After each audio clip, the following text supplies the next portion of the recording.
singing from the stands. Pure coins, everybody raise your hands. Pure coins, pure coins, pure coins.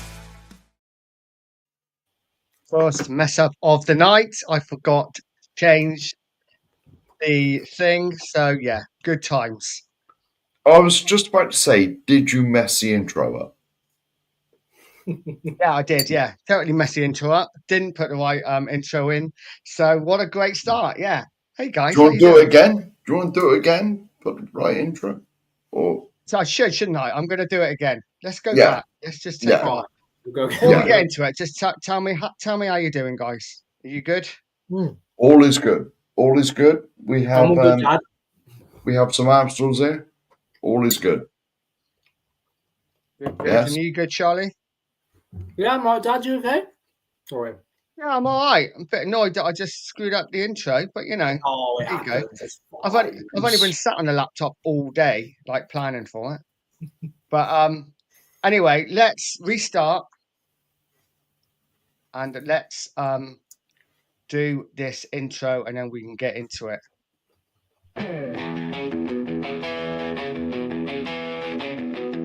There is no mud at the pub, just good chat, debate, and love. There is no mud at the pub, so make sure you're locked in. So everybody, there is no mud at the pub, just good chat, debate, and love. There is no mud at the pub, so make sure you're locked in. So everybody, there is no mud at the pub, just good chat, debate, and love. There is no mud.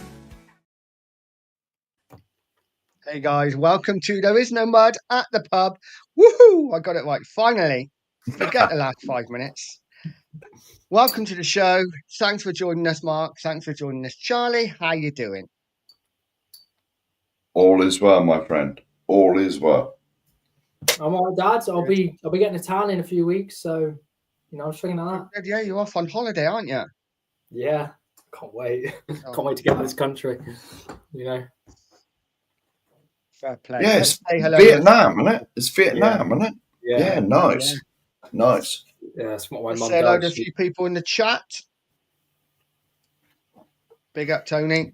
I always got to put my Even- thumb in the wrong place. Even I agree with that now, Tony. And that says something. Yeah. Robbie, Big up, buddy. Robbie, Big up, Mark.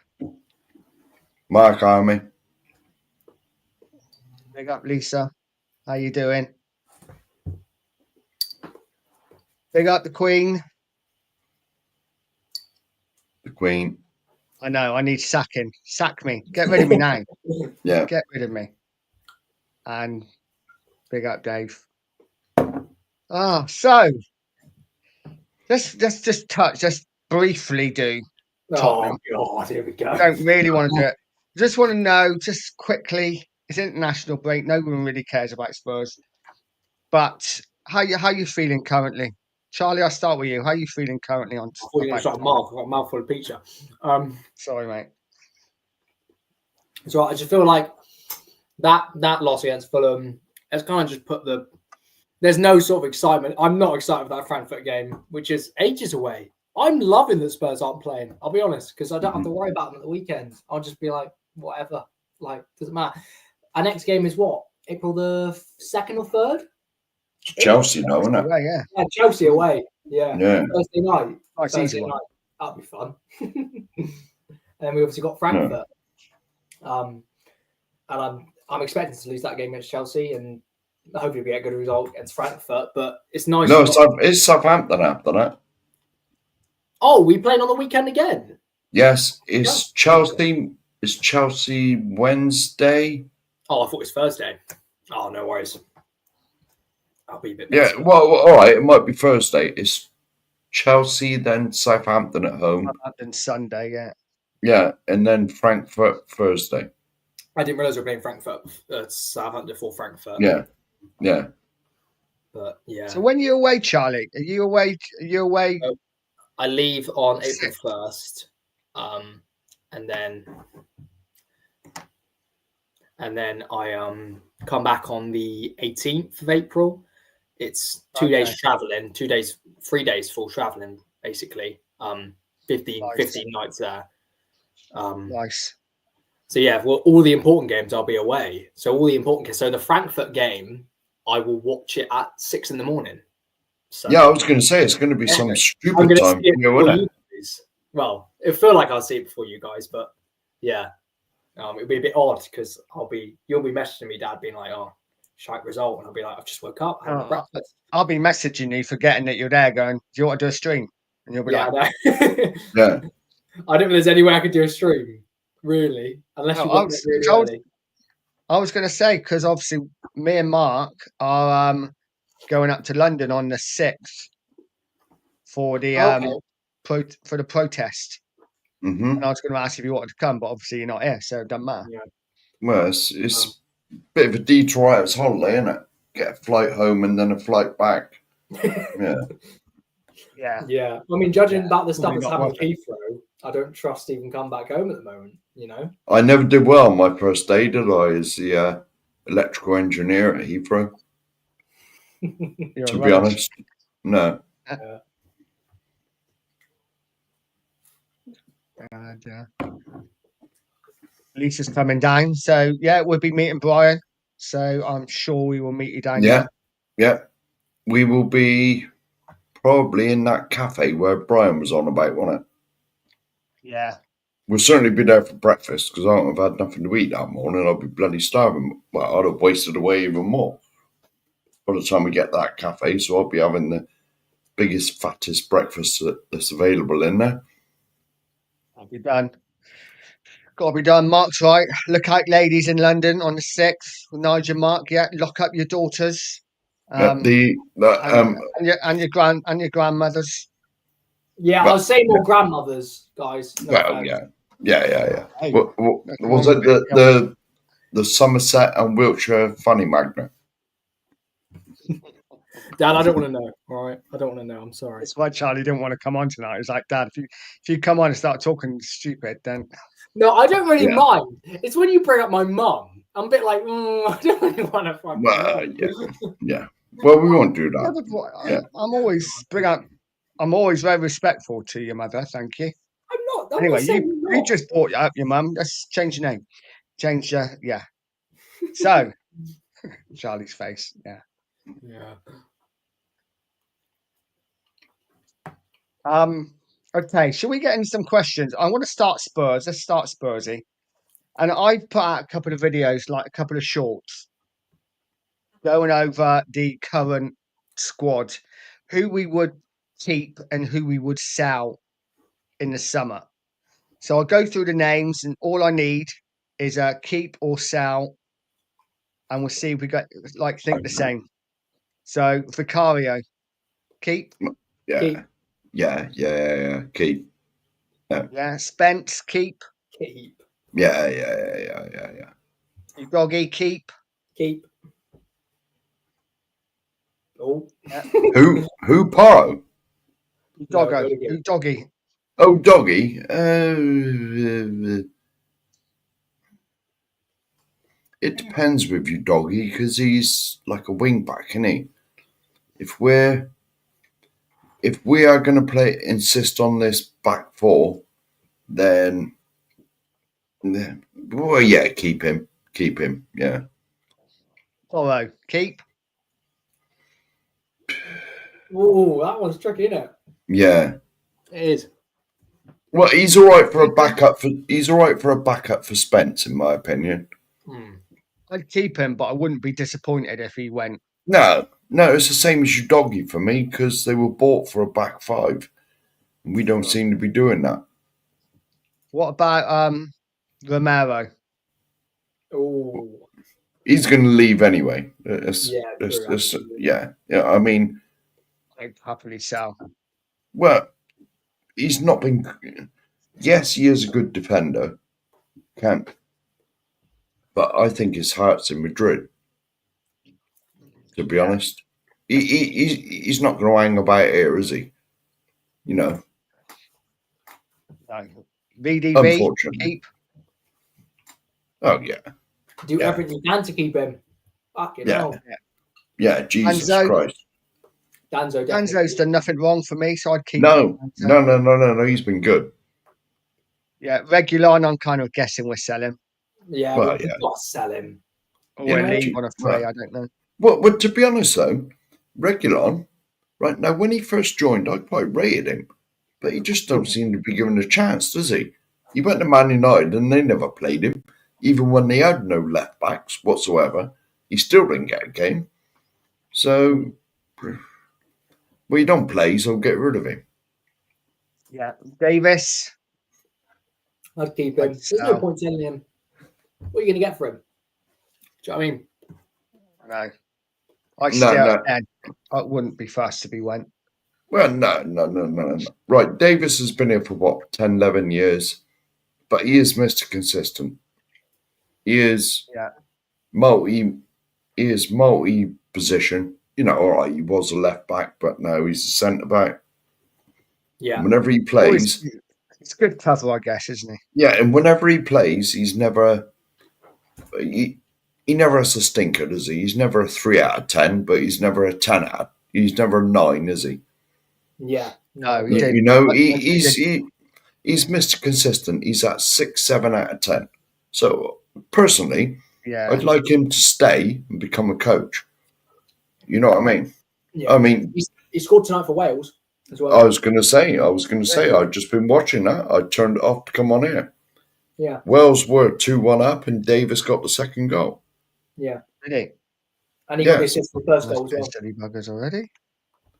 But they are playing Kazakhstan, but it is Wales. Oh, you know. Well, yeah. Well, it is Okay, what let's it go is. on.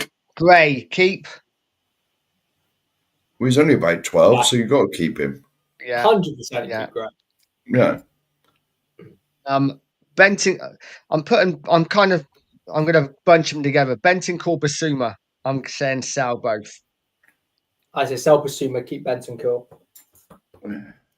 Neither of them. Personally. But, see, both of them are very talented footballers, but it's playing the system we do. You know? I mean, Yeah. if another manager comes in, they might be brilliant. You don't know. You don't know at the moment because we play such nonsense football. I mean, I was going to say, when Conte was here, Benton was one of our best players in the squad. Do you know what I mean? And I feel like under Ange, he's probably less utilised. So I definitely keep Benton. I think Basuma's always been a bit of a wild card. I don't think he's always been that good. So I'd say you could probably sell him Okay. get like 30 Well, mil. yeah. Okay. So I'm going to lump a three together then. So we'll say Bergvall, Madders, and Kulu. I'm guessing we'll keep. Yeah, keep all of them. Yeah. Yeah. Saar, I'm very much undecided about. I'll happily sell. I'd keep him as well. Okay. Yeah. He's 21. He's 21 years Oh, old. Yeah. Yeah, I was going to say Yeah. he's still young, isn't he? So he's, He's 22. yeah, but he's not that old, is he? 20 shit, I think. Okay, so what about the front line? Let's go through them quickly. Yang, I guess we keep. We haven't seen him yet, so we got to keep him. Oh, yeah. Well, he's still at school, isn't he? Probably, yeah. Same, Yeah. same with Odebell. Yeah. Obviously, we keep more. Yeah. Werner's leaving anyway. What about Tao? Would you sign him? I'd let him go back. Let him go back. Yeah, but he's Yeah, not done I would nothing like yet, to. has he? No. He's not No, worth the price tag. well, Sure. it's like I said, Tel's only here because Bayern still owe us money for Kane, and we've helped them out. Yeah, come on in, we'll pay you 10 million, so that's one payment. You ain't got to pay us for Kane or something, you know. Richarlison, sell. Yeah, I'd say so. Well, he's never fit. Hmm. You know what I mean? Exactly. No, get rid of him immediately. I think, Solanke, I guess we keep. can Well, I just yeah. add with Richarlison? What's frustrating is when he's fit and when he starts, he's got a really good goal record for us. Like, I think in like 30 starts, he's scored like 17 goals. He's quite prolific when he gets games in and he's starting every game and he's fully fit, but he's not fully fit enough. So what's the point? No. We paid what? How much? 65, 70 mil for him? It's not worth it. No, We could probably get someone better for that. yeah. Too much. No. And then the last Young. two, Sonny and Johnson. Well, you keep Sonny. I'd say you keep both. No, Sonny will be kept because of the revenue coming in through the shop Yeah. shirt sales, and so he's going nowhere. You know, let's face it. Right, Sonny. Look, I love Sonny, love him to bits for what he's done for this club, but like he's getting past it now, and Alex Ferguson would have sold him 2 years ago if he was manager. He would have done. Oh, here we go. Glad you're so positive, Scott. Yeah, that's fair. Yeah. You got a proper This is the coach first to do. time. This is the first time now I'm properly agreeing with all the Anjou comments. I just like because I don't think our team is that bad, really. Can I just say to Mr. Cook, we're getting to that bit. Exactly. The mud throwing will start soon. Okay, that's enough football. I'm done with football. It's boring. Do you want no, I don't. I was going to bring up England then. Should we not talk about England? It's a bit boring. isn't it? Yeah, I didn't watch much of it, to be honest. I mean, I watched the whole game. It was quite just a boring game. We dominated possession. England game. Everyone was like everyone on social media was really critical about how the fact we didn't score more. But I was like, if you watch the game, Albania literally put 11 men behind the ball inside their 18-yard box. We did well to win 2-0. And we were really clinical with our chances. We didn't really miss many. So, like, the bits that I watched of it, I found that it was almost like watching Tottenham. There was a lot of possession, like side to side to side, backwards, side to side to side, backwards, with nothing really happening. It reminded me of watching us, to be honest. It really did. You know, I mean, yes, we won the game. Excellent. Yeah, that's good. But it wasn't really, well, I'll be honest, I was sort of on WhatsApp and like all that when the game was on, so I really didn't take a lot of note. The thing I did notice from the game is Harry Kane was everywhere. Harry Kane, he was defending, he was dropping back in midfield, spraying balls like forward, and like he was in defence, he was in midfield. He scored a goal. You know, it is. How much do we miss that guy? I know. Not that we're getting him back at. You know what I mean? That's the thing that I took out of the game. Yeah. If anyone's got any questions in the chat, please feel free to ask. I have starred Mark Swift's question, which I will ask later. I think we did a similar question to last week, but we'll do it again. So so I've listed like 20 questions. Please, in the chat, get involved. Some of them are just stupid questions that you'll probably be like, ugh, and we'll move on quickly from. Others, maybe you might get a little bit more interest out of, but we'll see. It might be a bit of fun anyway. So, first question, and I'm starting quite deep. What is your biggest fear?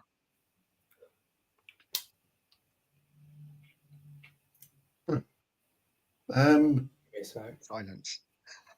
I got mine. Do you want me to go? Mine would be heights. Go on. I'm not about it. But the worst fear I'd have is I'm on a cruise ship and the ship starts sinking and I'm stranded in the ocean. I'm so scared of the ocean.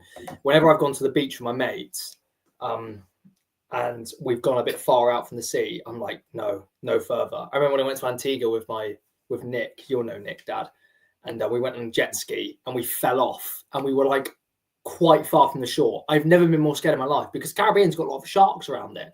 And I was like, I'm going to die. Luckily, we got the jet ski, we got it back on. But my biggest fear is the empty ocean. There's so much weird shit in there that I'm just like, unknown, isn't it? Yeah. You don't know what's under you. You can't fucking see. No. Yeah. Well, I'll be honest with you, mate. I can't swim, so that'd probably be mine as well. to be Yeah. honest. You know, so yeah, I'm trying to think of what an original one for myself. This is true. Oh, Don't want that. That well, would be no, bad. well, no, not really. At least you no. can win stuff. There is that. You've got some success. Well, that is a little bit Yeah. of an advantage. Well, yeah, certainly over the last, 15, when was the last time? 2008. Yeah, 17 years, whatever it is. You don't Yeah. need to worry about that, Mark. It's not going to happen. Oh man, Mark. Well, no, probably not. No, probably not. Mark, you might get a lady. I'm not confident in my dad. I'm sorry. Well, I'm not confident in myself, mate. You should be. No, Sorry, Jesus I don't know Christ. you, No. Dad. I know you've got. No. I know you're all right. You know you. Well, you know, He's sweet sometimes. well, yeah, it depends. Yeah. No, I'm trying to think of my greatest fear.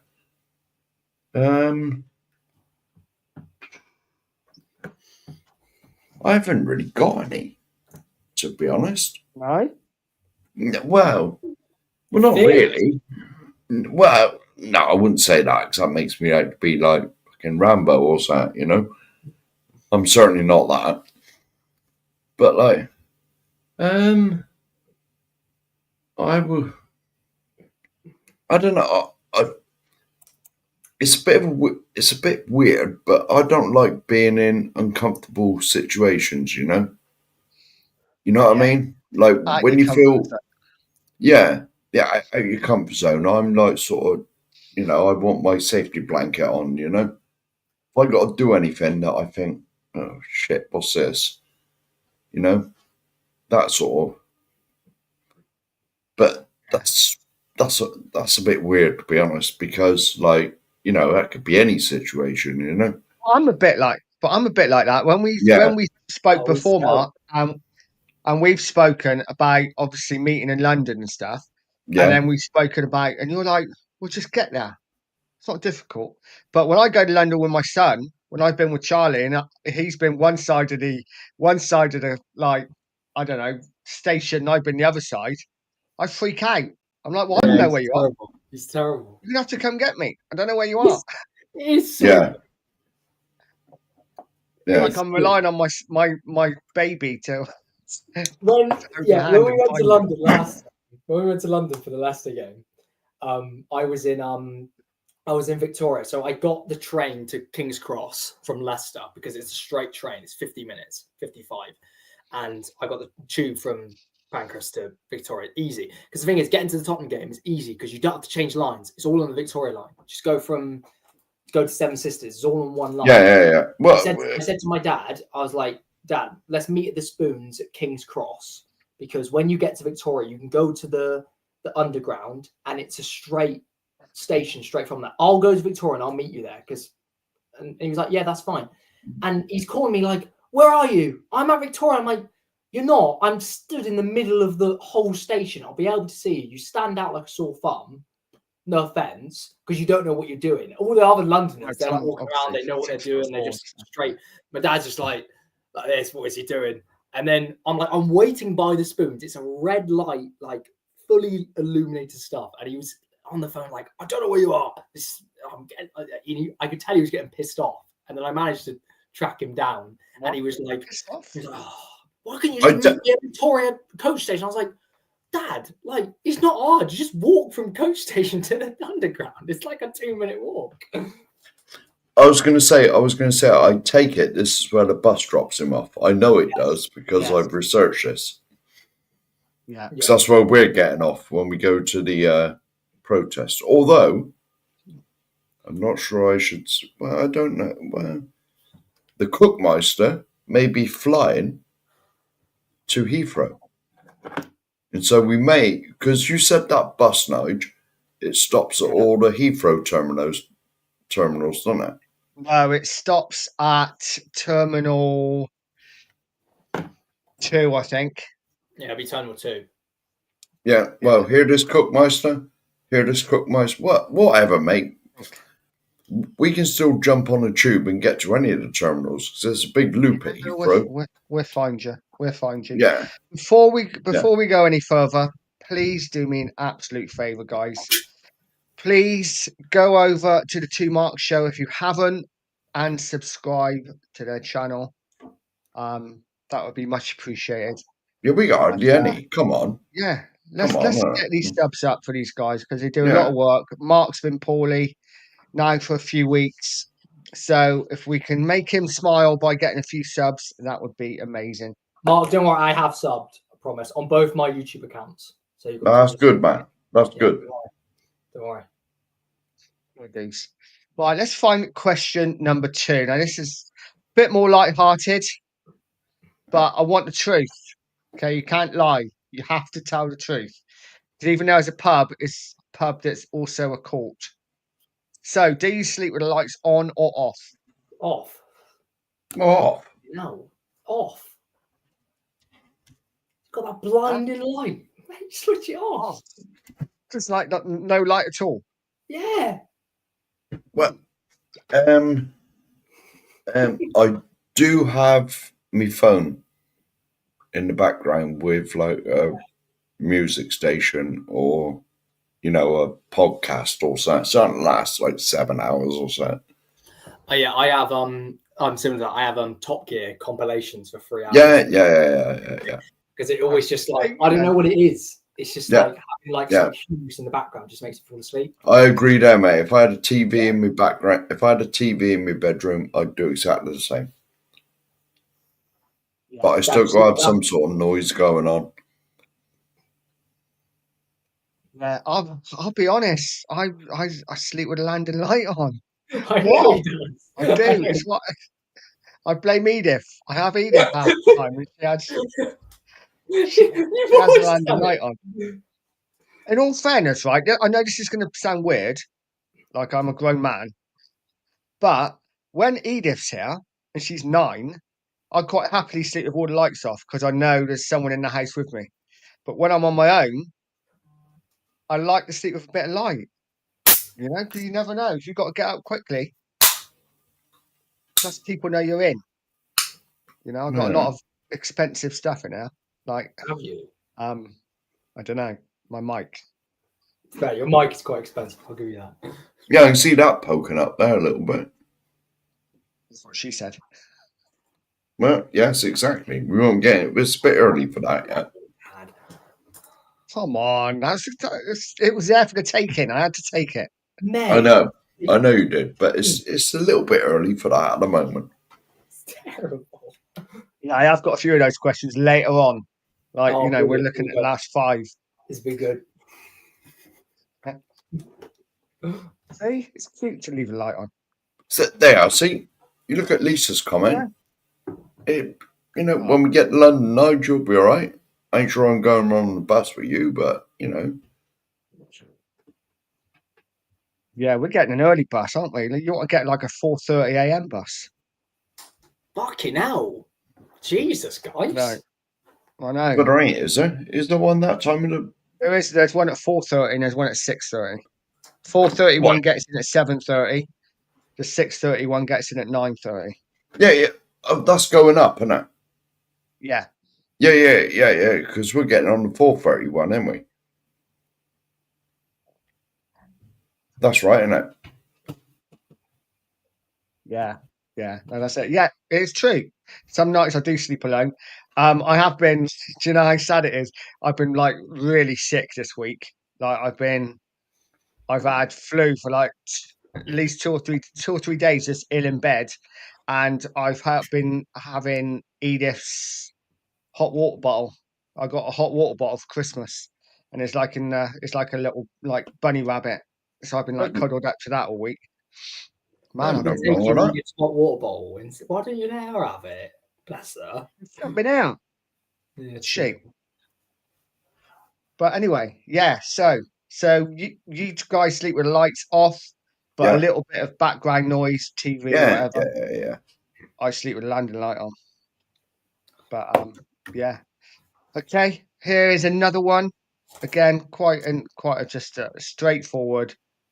Just, you know, Run of the mill. What's your favourite animal? Horse.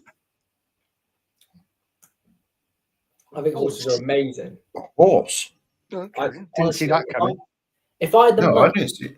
I mean, obviously, I didn't want to say dog because, like, Dad, you know how much I love dogs. You know how like upset I was when you'd get rid of them, like, or when you know,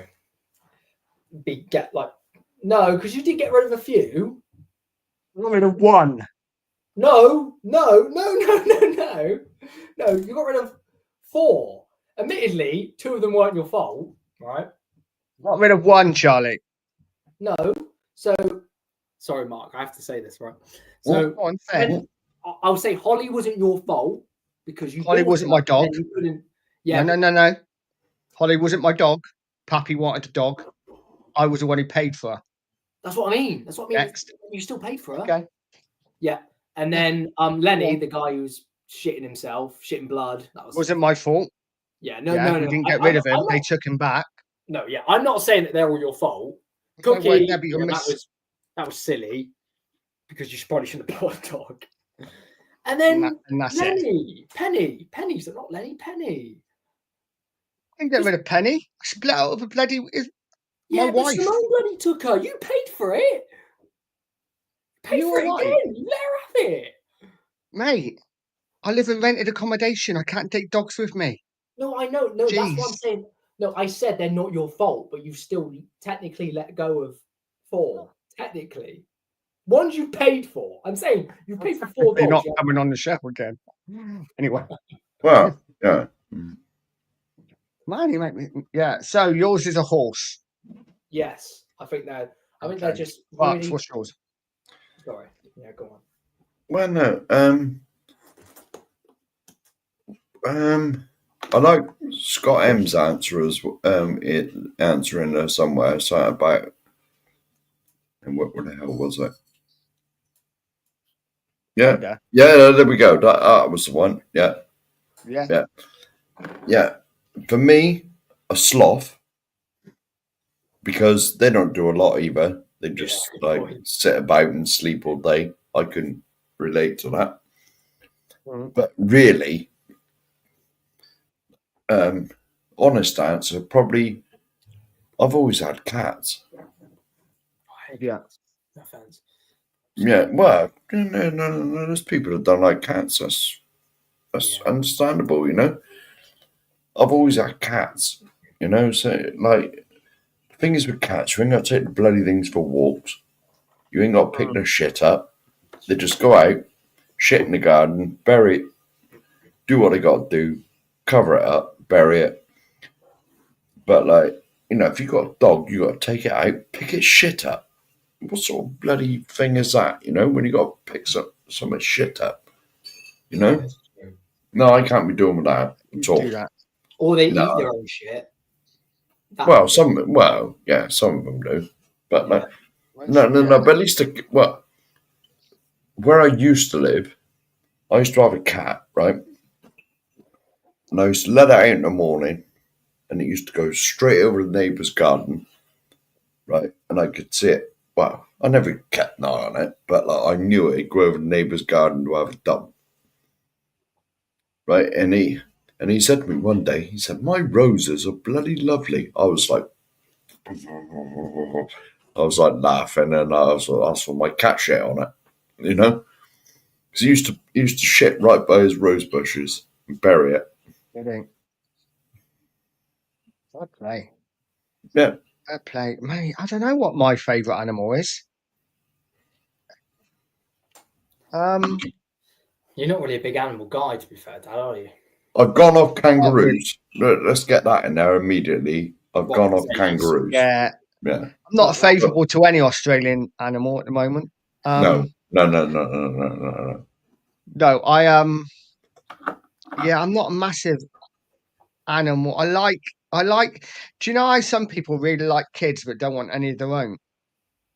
Yeah. I'm kind of the same. With animals. I love dogs, but actually, I just don't want my own dogs. Whenever I go clean an oven, if they got a dog, I love it, and you know, come over and I'll be stroking it, playing with it. But actually, taking care of one myself, I find really difficult. It's too much like hard work, isn't it? They're a tie. Yeah. You know? Walks, picking the shit up. Any animals a tie. Yeah. I don't understand that because you've taken care of 3 children. You know, taking children's worse. Let's deal with me. You know, you were lucky with Izzy and Edith because they're just golden children. Yeah, you're right. You're I always say Mark. nightmare. My younger sister Edith is absolute golden child. He's so lucky, like compared to my brother. Like she's good as gold. She is good as gold. Like never good as gold. Yeah. Yeah, so lucky. Yeah. Like, fair play. Yeah. No, watching shit every week. Yeah. No. I was lucky with my kids. To be fair, I've been all of them. You, Izzy, and Edith have been really good. Mm-hmm. Let me try and find question number 4. We're gonna skip over that. How is it? What? Dad, you said that Izzy and Edith were good. Do you have another? Oh, you were good. You were good as well. You were. No, I know. I do know I was worse. Well, in his defense, he did say all my kids were like, you know. Yeah, no, I know. I'm only kidding. Yeah. Don't worry. I'm only Yeah. But Charlie, you're the most loving out of all of them. Really? Thank you. Yeah. I still have a cuddle with you now, and even I see you now. Whereas Izzy is just like takes a step back. Don't touch me, Dad. I don't. Yeah. I think last time I hugged my sister would have been when I was like 10, 11, maybe. Yeah, but see, because my dad was never. Pappy was never really a huggy, like loving, very like awkward, wasn't he? Dad. Yeah, so I wanted to make sure I was, but then with Izzy grew out of that quite quickly, whereas you're still quite cuddly as well. So it's all good. Yeah, it's all good. Let's find question 4. Okay, this might make you think for a little bit. Join in the chat to be interesting to hear the greatest album ever. So your opinion, what's your greatest album ever? Or if you've got a top 3? Definitely Maybe. I know what yours would be already, Charlie. Yeah, Definitely Maybe by Oasis. Yeah. Absolute classic. I'd grown out of music by then. Bloody hell, man. I wish I had some prep for this. I'd have wrote them down, but I know my top 2. I know. What's the top 2? Definitely Maybe and Be Here Now by Oasis. Just love them to bits. I'm one of those where like all of like their demos of their songs, like and different types of their songs, like the acoustic versions, I'll just listen on repeat. Like my Spotify is like 10 hours is just Oasis. 10 hours straight. And I like Dire Straits as well. I'm a fucking old man when it comes to music. I don't like any of all the modern shit like from rappers and stuff. Dangerous Michael Jackson is absolute shouts as well. I mean, he's just, you know. If we're going Michael Jackson, Thriller's got to be the best album ever. Thriller was an absolute beast of an album. The actual song Thriller, that was the first song that had like a dedicated like video. You know, because most of the groups before then, they'd release like songs and, you know, they'd get in the charts, maybe go number 1, whatever. And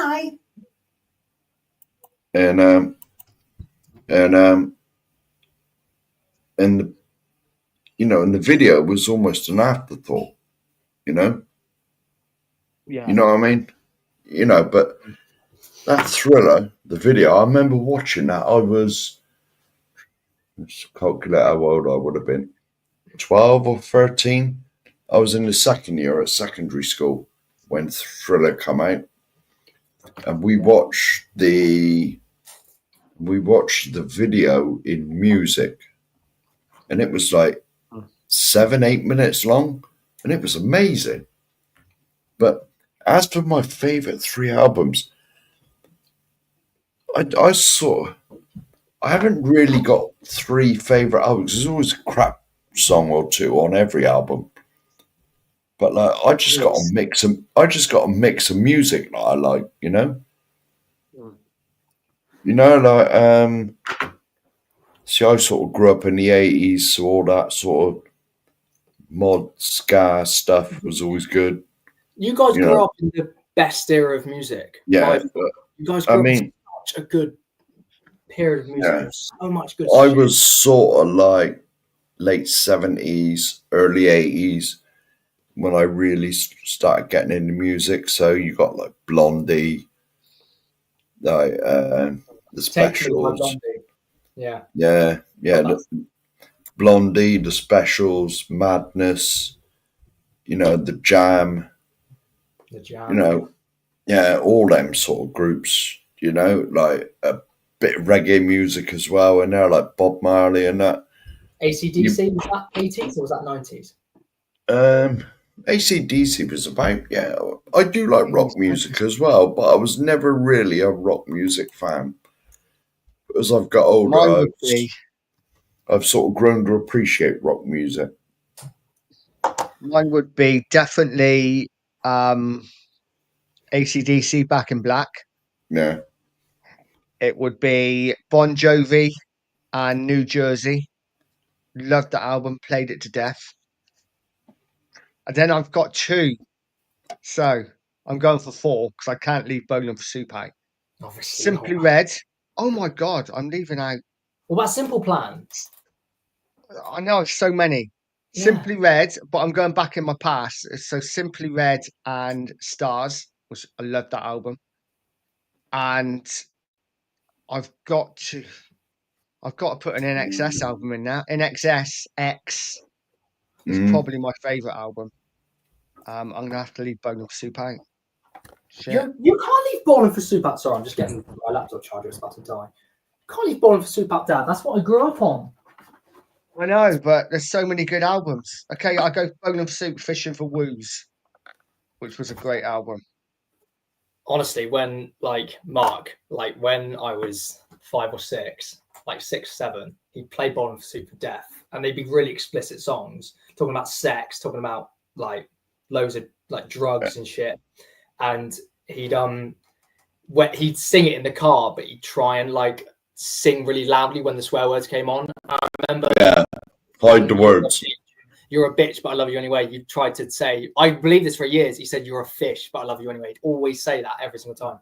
And I'd sing it in the back as well. And it's funny because my music taste now, Dad, is kind of like yours. It's just a bit different. There you go. It always happened. Yeah. I taught you well. I know you did. I have taught you well. So let's quickly go through some of the chats. Obviously, Lisa said definitely maybe Oasis, Rio, Duran Duran, and Thriller. All great albums. Yeah. Dire Straits was epic. Yes. Romeo and Juliet, great tune. Yeah. AC/DC, what a band. I thought they were British for ages. Ginger. Eh? I thought they were British for ages, but I found out they were Australian like not that long ago. I thought they were British. Hey, AC/DC? AC/DC, yeah, they're Australian, but I thought they were British. I thought they were British as well. No, they're Australian, yeah. Well, no. No, they're Australian. Are they? Who's the lead singer for AC/DC? That's the one that had he did well on the Star and the Price car on Top Gear. Is that him? I'm sure that was him. What's his name? God knows. I can't remember. I know his they're bloody name. definitely Australian because I play Trivial Pursuit with my housemates sometimes on the Xbox, and it always comes up that AC/DC are an Australian band. It's like a niche question Nah. because everyone thinks they're British. I thought they were British for ages. I'm sure There's he's a band just like them from Australia called Airborne who play very similar stuff. I'm sure he's from up north somewhere. Let's get the main man in the room. He's in the car, look. Hi guys, Which is Dan. Oh, that's Dan. Evening, mate. can you hear me, guys? Can you hear you? Is it terrible sound? Nope. Yeah, it's not too bad. Yeah, I'm driving back from the airport. Just had to drop my parents home. They've just come back from holiday, so I thought I'd just jump on for a bit while I'm coming home. How are you guys doing? You okay? All good, Yeah, not too bad, mate. Not too bad. How's traffic? It's all right. It's all right. Not too bad. About half hour, get home. Fair. Here you go. Look, Charlie says AC/DC is Scottish. AC/DC, they're Australian. I know that. You can. But You can Scott look this M up is. by the end of the night. Hang on, I can Google it now on my phone. Australia. They were formed in Australia. Yeah, they're Australian. That Of course, I know that. I never knew that. I Yeah. thought they were English. But okay, interesting. Interesting. Why you look it up? I'm gonna get to number 5. No, here we go. AC/DC is an Australian hard rock band. Wow. Okay, the Australians aren't so bad at everything then. No, there we go. Australians are great. God, They're good at music. They just can't manage football No. teams. They don't do very good football. No, they don't do very good football managers. But obviously the rock No. bands were all right. Dad, we need to He's a go great back. YouTuber, he? But Can I answer Anyway. the question? Well, allegedly. Yes, Yeah, mate, go on, yeah, Dan. yeah. Go on, Dan. Yeah, Go for it, Dan. I found it interesting what Charlie said about what the best era is of music. Did you get round to answering it? What the greatest era is? Yeah. Late 80s, early 90s. Best era. Got the best music. Yeah. Yeah, a little bit. What do you think, Dan? Yeah, I mean, the greatest albums, I would say Fleetwood Mac, Rumours. It's definitely got to be an all-time one. Pink Floyd, Dark Side of the Moon. Yeah, Them two stand out. There's so many good albums. there is. I wouldn't say there's. I like to have different artists on playlists, so I don't normally listen to albums. So I normally have like a playlist of different eras of music. Yeah. Okay, let's go. So this number 5 and number 6 kind of join to each other, and again, just total honesty. It's all about being open and frank. So, do you believe in aliens? No. Anyone can answer. No. No. No? No. I feel like we would have found something by now, which isn't good night, Nita. And we would have found something by now, which would have been tangible evidence. We've just found fucking like little snippets, which everyone jumps on the bandwagon. Oh, this is aliens. Bollocks. Absolute bollocks. I don't see any sort of, because we're quite advanced. We would have seen something by now, in my opinion. And even if there are there, it's not really a big deal, is it? They're not gonna blow up the earth, are they? So I'm not worried. I don't believe in them at all. They're keeping it from us. They know. They're keeping No. it from us. Yeah, but No. why would they? No, I'll be honest now, right? I'm very much into all this, like space and shit. I'm very interested in all that. Some of it blows my mind. Honestly, it really does. Like the distances and all that stuff. Is there a possibility in the known universe that there is no more life? Impossible is my my answer to that. It's not impossible. Seeing as you got to look at what we're made of, right? The carbon, the oxygen, the hydrogen, and all the rest of it. They're the most common elements in the universe. All what we're made up of. All right, we're living and we're allegedly intelligent and all that. Yeah. Like we are made of the most common elements in the universe, like the carbon, the hydrogen, the oxygen. They're like readily available, right? Can you tell me in the whatever it is, light years, 13.8 billion years in every direction, that nowhere else has got life on it? That is impossible. Absolutely impossible. Have they visited Earth? When you say, if I believe in aliens, have they visited Earth? No. Nah. No, they haven't. Because this was a thing about UFOs back in the 1940s or so. It was just after the war, 1940s, 1950s, UFO phenomenon come into it. This is exactly when the Cold War was on and America was developing all of its things that we never knew existed, like the stealth bomber, the stealth fighter, and all that sort of stuff. And so I don't believe they visited Earth. But like, you notice these days when everyone's got a bloody iPhone or whatever phone you got, and it's got a video camera on it, how many alien things do you see now?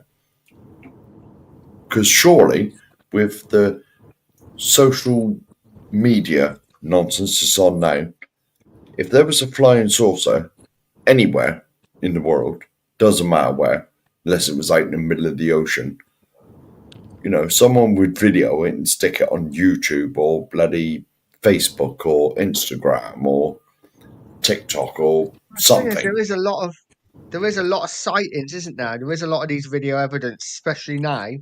But there's so much. It's It bullshit. can all kind of be explained because That's AI it. and all that kind of thing could be all made up. That's it. What's going on with Area 51 then? What's all that about? Area 51 was the test center for all the stealth aircraft that they got. Well, it was originally, Area 51 was originally for the U-2s, which wasn't a stealth aircraft, but nobody knew it existed apart from the US government. And it was flying over Russia, taking secret photos. And the Blackbird as well. The Blackbird was about back then as well. And nobody knew that existed. And nobody knew that existed until the Americans admitted that they had it. It's like the stealth fighter and the stealth bomber. They come out in like the 80s. Nobody knew they had them until the Americans owned up, till the Cold War ended. And the Americans come out and said, oh yes, we got the stealth fighter. We got the stealth bomber. Nobody knew they existed. Sorry. Like you, Dan, do you believe? It's hard to really believe. There's no evidence, is there? So I enjoy alien films. I love them. Some of them, some of the old ones, I enjoy them. The thought of it, but look, there's nothing there really to believe that anything is going on. But I'm sure galaxies, universes away, there's life. Yeah, of course there is. Right. Okay. So this goes on to my next question, which is: we've done aliens. Okay. Do you believe in ghosts? No. And if so, no. have you seen any? Tell us. No. It's a load of hocus pocus. No, it's load. See, this is another thing. See, I watch a lot of these channels, right? Yeah. There is no actual, because I'm very scientific. You might not think it, because I'm a bit pissed. I'm interested by this. Go on. No, I'm a bit pissed and, talking a load of waffle, as usual. Yeah. Right, but I can see Mark's comment right at the bottom. That's what made me laugh. Just call him Ange now. Let's just call him Ange for the rest of the show. No. But like, there is no scientific evidence, right? If you're going to believe in ghosts, right? If you're going to believe in ghosts, show me physical, hardback scientific evidence that they exist. And there is none. There is none. I'm going to do that. I know what he's going to say. Come on. I'm going to do that. I'm going to do that right now for you. Okay. This is really interesting. Like, I'm either going to get laughed off of YouTube forever, or I'll back you up. I will back you up.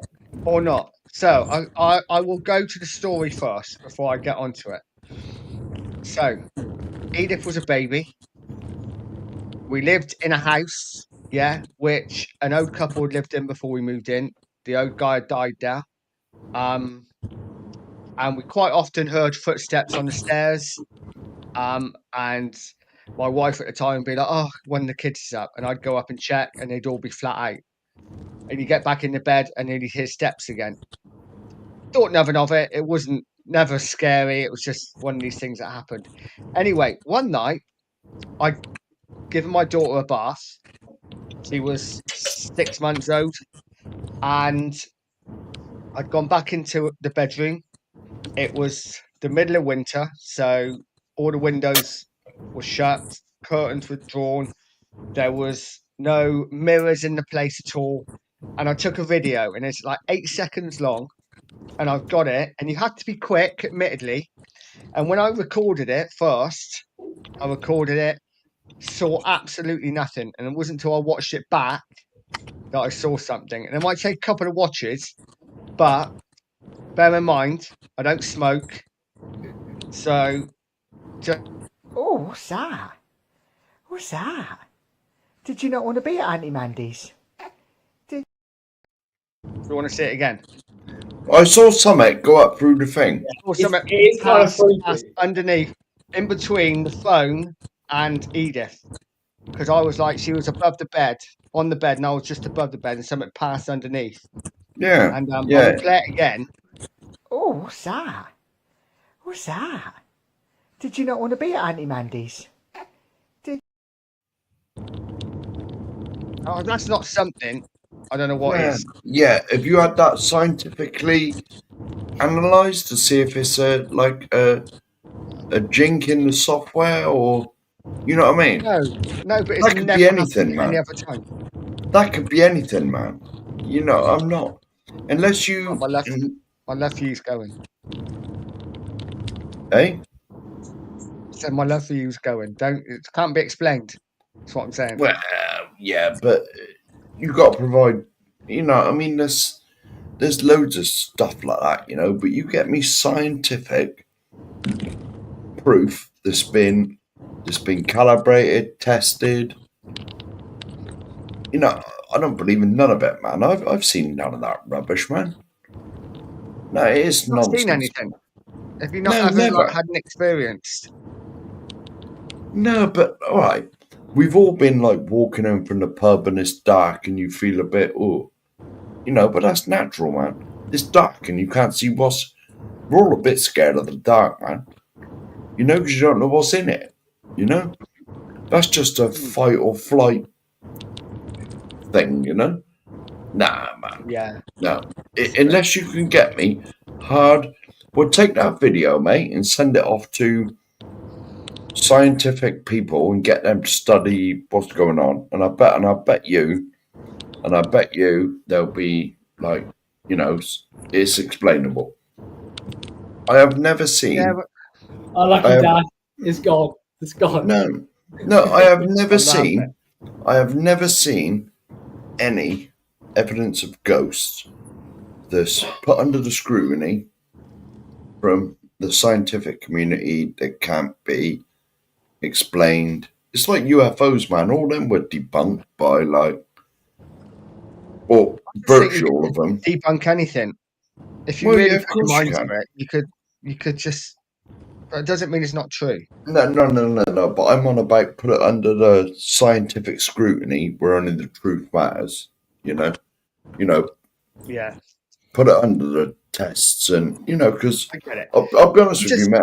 I'll be honest with you, mate. I believe in science, mate. That's why I don't believe in religion or anything like that. You know? Yeah. No, I'm not religious at all as well. But I just think for me, because it happened to me, and I can remember recording it and seeing nothing at the time, because there's something I would have seen, and it wasn't until I saw afterwards. That's what made me think there's got to be something. Well, there we go. See, And, because you didn't see it at the time, and that's quite a grey shadow going through the video. You would have thought you'd have seen that at the time. So that says there's a bug in the software. You know what I mean, or a little glitch or something. You know? Or Well, Jesus Christ, man. Guys, that's why you don't like scary movies, isn't it? That's it. Yeah, could be true. Oh, Pennywise could be in Yeah. that plane. You just don't know. Dad, me and you are terrible, aren't we? With scary movies, we've always been bad. Yeah, don't do them. I don't watch none of that either. If you put scary movies on when I come up the other week, that's it. I'll be outside. I'm such a pussy with them. I'll be honest. I'd sooner take me chances with the ghosts outside. Yeah, no. Well, you know, I'm definitely a believer No. in ghosts. Not sure about aliens, but definitely believe in ghosts. What about you, Dan? I love to be Not scared. really. I love to be scared. Yeah. It's a buzz. Yeah, you're It's a buzz. I a love bit of a horror buff, aren't you? Do I believe in it? I don't know, man. I've had some scary encounters.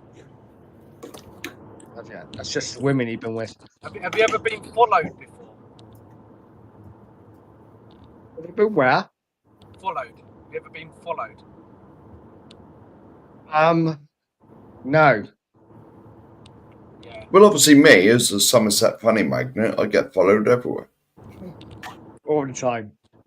Well, yeah, it's a natural occurrence. I get used to it, you know?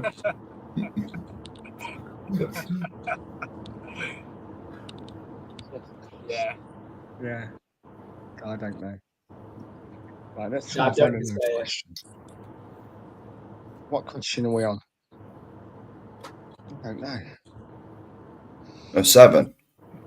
7. Okay, this is another animal question. Okay, what animal do you think best represents your personality? Oh God. Fucking hell, that's a weird question. No. It's a bit fucking. I think Dad, go on, you go for it. You got an answer for this, haven't you? hey, Yeah, I I know haven't you actually. do. No, Oh, okay. I would say I'm probably a cat. You don't like them? But I'm quite lazy. I like cuddles, but I can be a bit grumpy at times. So I'm likely to scratch, but most of the time I just like a cuddle, and I'm quite sleepy. I don't Yeah. know. That's what I'm You're going not with. a cat. I'm sorry. I highly disagree. Not a cat. You are more We like need a. to disagree. No way. Yeah, well, cats are like really good predators, and they're like, you know. they're You like- never they're saw us in action in Broom, mate. We were two prime predators. Yeah, our predatory reactions were on high alert. Not after we walked up at that hill, but you know, before that. Probably not after that, mate. Jesus. Right. It was Two like very climbing a old cats. mountain. Yeah.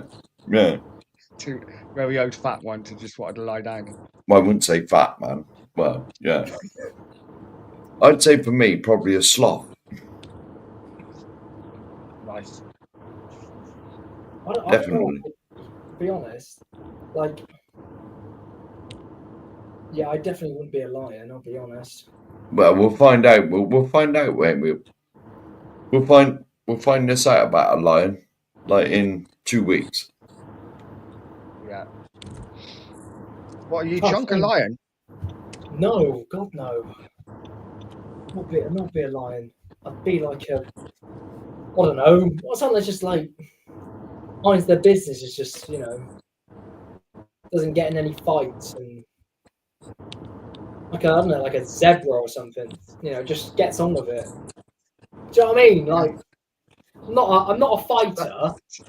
Definitely not a fighter. Lover, not a fighter. So if Yeah. you said zebra, does that mean like you're chased by a lion and just run away? Yeah. I've only been chased once when my life's been under duress. That was once. That was bad. That was really bad. And I told you about that, didn't I? He did. Yeah. I was on a night out for my mate's birthday, and I left my coat in the cloakroom at this club in Bath. And we'd left at like 1:30 because I hate clubbing. I do. I just kind of went out because my mate Caleb at the time, I was one of the oldest in the years, and I was kind of like one of the only ones who could go out with him. I said, I'll go out with you for your birthday. It was me, him, and George. who was just actually watching this, but now he's gone off. You would have liked to be on the story. Anyway, we get a taxi home, and there's only one taxi coming back, and there's these two guys from Trowbridge, and we're from Trowbridge, obviously, and they're like, "Oh, we'll get in with you." Yeah, no worries. We get in. Turns out this guy owns a trap house, and he starts talking to George, and George laughs at one of the things he says because he thought it was a joke, but the guy wasn't joking, and then starts threatening to kill us in the taxi. And the taxi driver is like separated by like a wall, so we can't even speak to him, and he drops us off in the middle of town, and then the guy gets out and starts chasing us through town, and we have to run away. Luckily, we didn't die, but that was fucking scary, I'll be honest, because there was another guy with us who was chasing us. But when adrenaline hits, you just run. You don't even like the stamina you have is incredible. Like I ran for about 10 minutes straight, full sprint, and I'm quite quick. And the guy who was with George isn't really a fast guy, and he was keeping up with me. I was like, bloody hell! But it's because of the adrenaline. Yeah. So, yeah, I've only been chased once. So you're a zebra. Zebra. Fair dues. I don't know. And what you going with? Yeah, I'll go with Animal. I've been compared to a sloth. Oh, he's cut out now. Oh no, is he back? No. Cutting out a bit, mate. Yeah, terrible. Hello. Hello. Oh, you're back. No, I'm is back. he back? Oh, yeah. No. Yeah, I've been compared to a sloth before. Yeah, there we go. I didn't realise we were related, Dan. You can live on the sloth tree together. Yeah. Okay, let's get number 8 up. Okay, this is a superpower one. If you had one superpower, what would it be? Flying. It's boring, but it's so cool. Imagine you could fucking fly. Cool. Yeah, that's the obvious answer, isn't it? Yeah, I think I'd fly. Yeah. I won't be so confident. I'd like to be invisible. Yeah, that as well. Yeah. So I was going to say that, but I thought I might get a few comments, so I thought I won't say that. Well, I was going to say X-ray vision. You know what I'm saying? That too. Yeah. Have you ever seen the movie What Women Want with Mel Gibson? No, I haven't. Yeah. When he hears everything that a woman said. Oh my god! Yeah, I've seen clips of that on TikTok. That'd be quite good. No, it wouldn't. It'd be the worst thing in the world. Get ahead of the game. It'd be brilliant. Yeah, exactly. Keep you one step ahead all the time. Might hurt a little bit, but you know. There is a question in the comment, actually. Yes, I'm going to read this out now. Yes. If you could go back in time and witness any event in history, where would you go? Just to witness, not to interfere. Yeah, because obviously if you interfere, that could fuck the whole world up. V-Day. Dangerous time and then V-Day, 1945. But there's a right party after that. Yeah. Fair dues. Well, I'm not sure about having a party when like thousands of people are dead on the beach. No, you're not. You know what I mean? Yeah, I know. Or maybe London. Maybe 1994 Nebworth, the Oasis concert. That'd be amazing. Yeah. Go back in. Since it's meant to be a Tottenham show, I'd like to be at the '61 Cup final. Oh yeah. Big up, Phil. I'd like to be at the '61 Cup final when we done double. Well, and that as well. I know this was the previous question. 61 Cup final. What about you, Dan? Probably 1984 UEFA Cup final. I watch it on the TV, mate. Fine, Mark. Stand with Mark. Cookmeister was actually there. Cookie was actually there. He's told me. He was stood on the shelf. Yeah. Do you know what? Mine's quite weird. I would, because though I'm not really into like faith and all that kind of thing, but to be at the like the when Jesus was hung. Okay. I don't know why, just to see if it was true. Knowing my luck, I'd go back in time and I'd be one of the other ones on the cross there like that. Yeah. Like, good fuck's point. sake. Typical. At least you get to Right. sing "Always Look on the Bright Side." Yeah. It'd be like you see did you ever watch Quantum Leap? I No, used I've to never- love that program. I'd be on there go, oh boy. Do you remember Quantum Leap? Yeah. Such a Yeah, I good do. But my joke about Life of Brian went unnoticed. I'm just saying that because if Go you on, were on say the it again. cross, I said if you were on, because you said you'd be on the cross as well. I said at least you get to sing "Always Look on the Bright Side" There you go. with the rest of them, with Brian. I do remember that slightly. But I Have was you never very, seen Life of Brian? kind of bits of it. Oh man, Monty Python is like classic. Yeah. Yeah. Okay. Here's a bit of a deeper question. Slightly deeper, not a lot deeper. What's a goal you're working towards and the biggest challenge you are facing? Anyone in the chat can answer as well. Dad, you go first. You want me to go first? Yeah, go on. Okay. What's the question again? What's The- the goal you're working towards and what's the biggest challenge you face? You bloody wrote the damn things. Yeah, that's what I mean. Yeah, No, I know. of course you're about. I know. No. I would say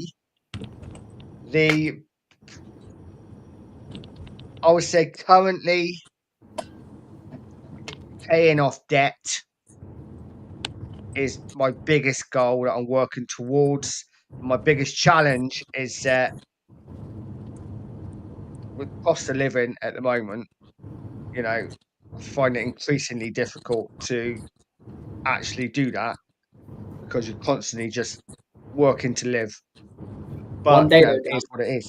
The podcast is Pardon? gonna- it's gonna go Exactly. up one day. Yeah.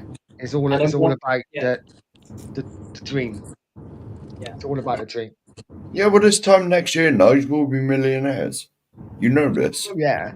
Goes without saying. Yeah, of course. My dad used to say you'd be a millionaire by 50. Yeah. Screwed that up, didn't I? Yeah. Still. Why not? 53, maybe. Yeah. You filthy old man. So who's next? Mo, do you want to go? Yeah. It was sort of about what's the goal I'm working towards. Yeah, what's the biggest challenge? Not sure I got any. Well, get a job that I like. Yeah, that'd be sad, you know.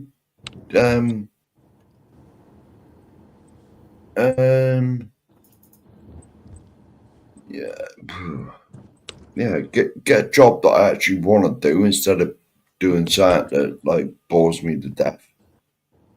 Yeah. You know, and Yeah. you hate doing it, and you know what I mean. That's it, mate. And the biggest challenge you are facing, well, it's like, I mean, I want to drive for a living again, but as we went in on the last one, I don't really trust myself at the moment. But No. well, I can drive, mate. I got my license back, but like, Yeah. it's me personally. There's nothing to say that I'll like do what happened the last time. But it's just doing it to sort of trust yourself, you know? You know what I mean? Yeah, I'm sure you'll be fine. Yeah, I will be. I will be, mate. I told you I got my magic thing on me, haven't Yeah, I was going to say you're on it now, aren't you? You're constantly testing. Yeah. Well, hang Yeah. on. Let me just have a little... Well, I don't test fuck all. Let's get this straight. There we go, look. Hang on. Where... you can't fucking see that. Well, it's spot on, anyway. There's a hint of green in there. That's what I saw. Oh, was it? There we go. Look, have I... Yeah, 7.5. 9. Mark, There we go. Is it difficult to monitor sometimes? Is there some days where you struggle, or is there some days where like, or you're just used to it by now? Oh, so this is Mark's diabetes talk now, is it? Right now.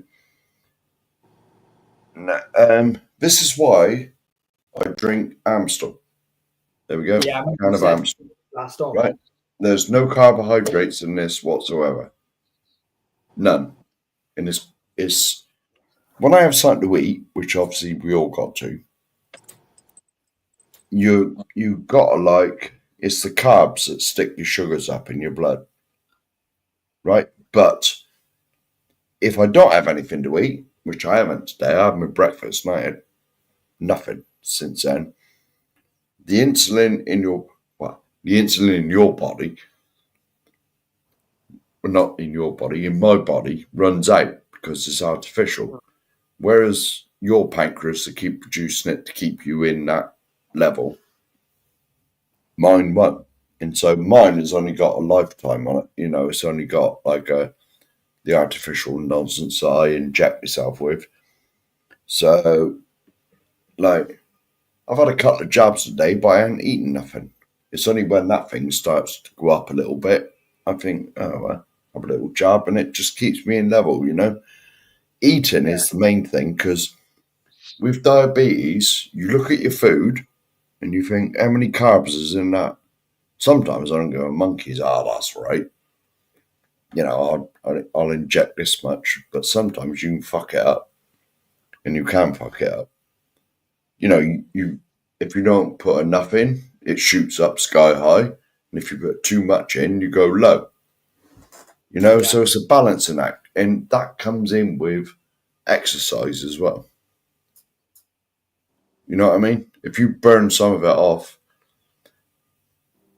you know, it's a balancing act, and you know, you got to do your best with it. You know, this thing on my arm is the best thing I've ever had. Best thing I've ever had by a long, long, long, long, long way. Yeah. So I didn't. Sorry, I didn't mean to put you on the spot. I was just No. I know. Well, I'll be honest. I've had 5 cans. I'll talk for fucking England on it. You know. Yeah.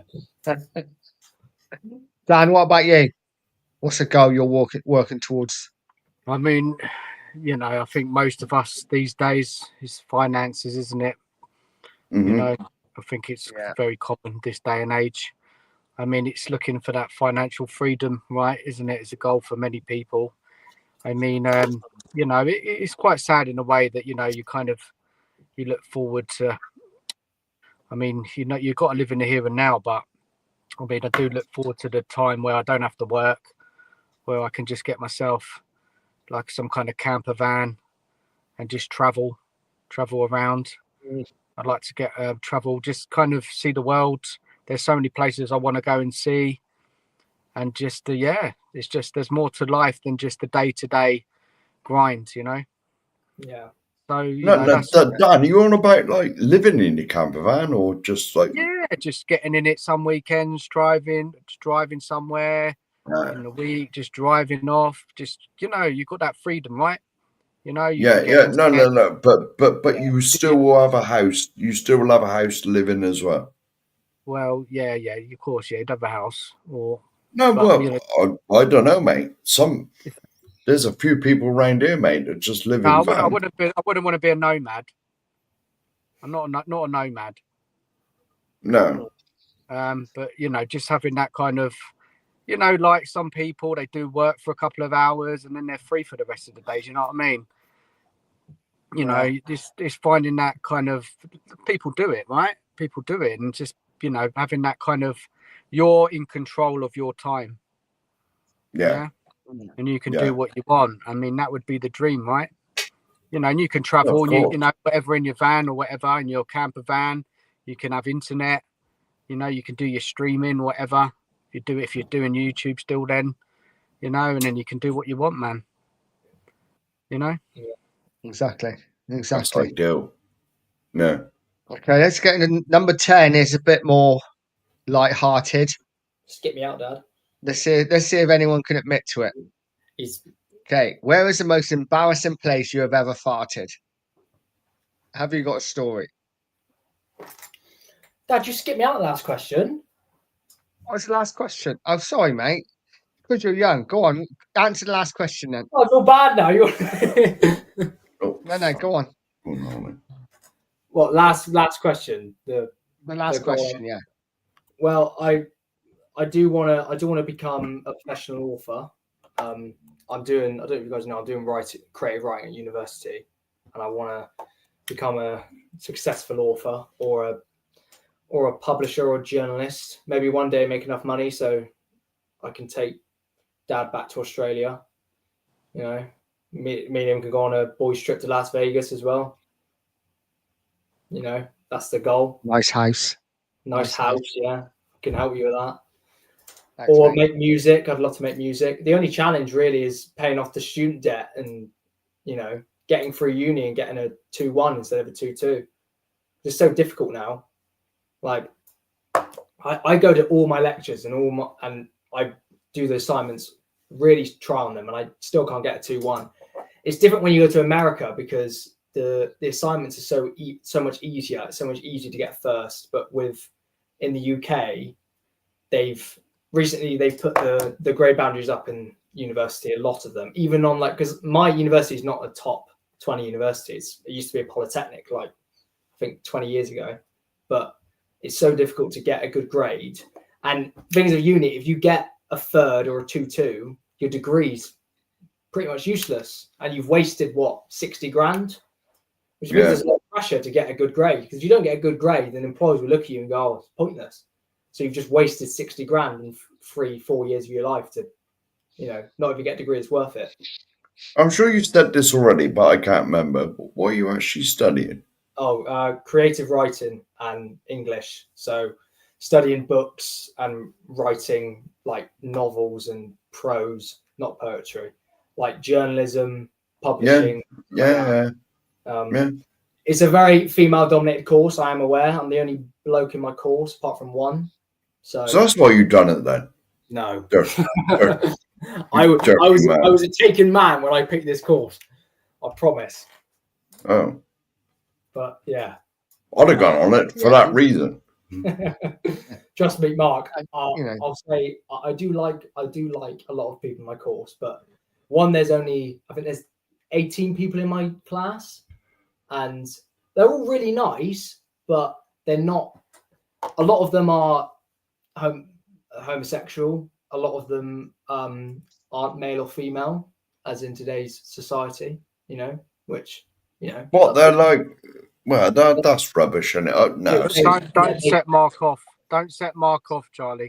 No, see, I'm from a different generation, mate. My dad's the same. I understand. You're either one or the other, as far as I'm concerned. I look at it as if they're not affecting me, and they don't care. I've misgendered them a couple of times, and they don't kick off. They're not one of those where like, oh, you should call me this. They completely get it. So I don't have any animosity towards them. If they want to be called whatever they want, then it doesn't affect me. So I'm just like, whatever. It's fine. No, I just find that weird, to be honest. No, same. It's completely alien to me as well. Yeah. But yeah. That's the segue, I think, to go in. Perfect segue to go into the next question. Yeah. Where is the most embarrassing place you've ever farted? And if you can remember, I need the story. I have a story. Go on. Okay, so I was. It wasn't when we were eating breakfast, was it? No, I think that's just my general aroma. I was at school, and I was 14, and I was being wound up by my mates because we had just won the league, the football league for the school, and they were all saying that we're going to get a trophy and that I had to go up because the captain wasn't at school that day. So I was going to have to go up and collect the trophy in front of the whole school. And I was so scared, and my anxiety just went through the roof. And it was absolutely deadly silence in assembly. And I couldn't hold it in. It was the loudest. You know what school seats are like, plastic. Just couldn't hold it in. I just did a massive fart, and the whole school just looked at me. And I still remember it as if it was yesterday, and it was what? You should have laughed it off. 5 years ago. Yeah, mate, it was embarrassing. I was just like, shit. Yeah, I never heard the end of that. Yeah, I don't Called blame you. like Farter Watson for ages. Still, But there you go. mine, Who's next? right. I'm going to give away my age a little bit here, even though everybody knows I'm an old fucker. But like, one appears to be frowned upon, and on my way. Oh, there we go. Yes. Right, now I was doing my maths O level. Get that in. I was doing my maths O level at school. I passed. Let's Yeah. get that in there immediately. A B in maths. Nice. Right, O level. That's- This is how old I am. Right, and during the middle of the exam, I felt one brewing, and I knew it was brewing, and I was trying to clench. But there's only so much puckering you can do. And eventually I thought I'd just let it out, like, a little bit at a time, so it's silent. And, you got to remember there's vigilators and everything in the room. I let it go. Tried to do it a little bit at a time. But of course, when you do the little bit, it all rushes out, and it was the loudest, smelliest fart. I was proud of it, to be honest, but everyone started laughing in the exam room. And it was like quite embarrassing, to be honest. I just sat there and thought, no, what the fucking hell's going on here, But it sort of broke the ice a little bit. I passed anyway, so there we go. That's all that matters. Mine's quite similar to your guys'. Mine's quite similar to yours, Mark. I remember, Dad, you'll remember this. I remember when I tore my calf muscle completely when I was playing school football. This was lockdown 2021, and I had my mock exams in year 11, and I was on crutches, so I was allowed to leave early from exams if I finished them. This was a maths exam, exact same as, but I was shit at maths. I was a bit better than Dad, but like I didn't do as well as you, Mark. But I got a C ultimately, and I was allowed to leave early because I was on crutches, and they said, "Oh, if you finish your exam, you can just go." So I was like, "Yeah, no worries." Got up, exact same as you, and needed a fart, and mine wasn't that loud. But as I was getting up, I was getting my phone, and I just heard it, and it just let out a little like that, and everyone looked around to me, and the invigilators got really annoyed at me because I distracted them, and then they were just like, "Go, get out," and everyone just started laughing, and then. But mine wasn't that bad because everyone found it funny because I kind of just laughed along with it. But then I got in a bit of trouble with the invigilators because apparently I was distracting the people in the exam, which is why. Yeah. Well, I'll be honest. When I did mine in my O level, everyone started laughing as you do, and like, and it was just one of them things, Everyone started laughing, and the invigilator was like, shh, Yeah. and all that, but it's too late by then. Yeah.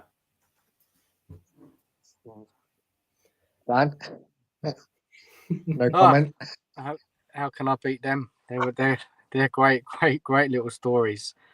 Mine was probably when I was in Amsterdam. Yeah. Nice. Yeah, in Amsterdam, and I'm not proud of this one. I'm not proud. So it was when I went to the Anne Frank Museum. Oh God. And not a proud moment of mine. That museum, very serious, very important events. Yeah. And it was because there's a lot of beer, wasn't there? A lot of beer that weekend, and I was a bit bloated, So it would have been Amsterdam over there, mate. Yeah, it would have been, Mark. And on that note, I need to jump. So All right, buddy. enjoy the rest of the show. Dan. Fancy farting in the Anne Frank Museum. That's disgraceful. I'm glad you kicked him off. No. Oh dear. Fuck's sake, Dan, I know.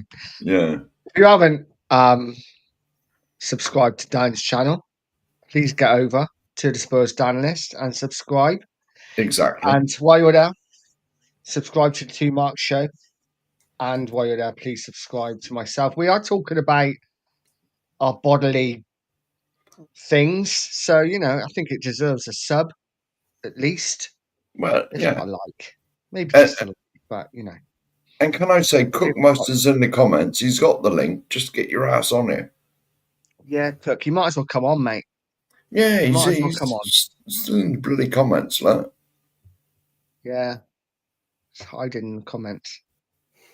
11. Okay. Oh, I've done that one. 12. Let's go to 12. I ain't seen 11 yet. 10 is up at the 11 moment. wa- no? Yeah, 11 was one that I asked about the history thing because I'd written the same question as well. Oh, all right. No. But 12, 13. Ooh, 13 I can't ask because it kind of works out the same as this one. Okay, I'll find another question. Okay, let's go TV shows. That's always quite interesting. Favorite TV shows over the years? Oh, Has there been like any that you like really loved? Breaking Bad. Yeah, I never watched any of that. No. Yeah. I understand that, Nia. Yeah. Yeah. That's when you got a point Starting at somebody else. That's when you got a point at somebody else who was. You just sort of hold your nose as well and say, "Oh, look, disgusting." Yeah. Or when you sleep with someone different. When you've got like a new partner and you first start sleeping in the same bed as them. It's quite embarrassing to start, isn't it, when you first fart? It's been a while, but you know.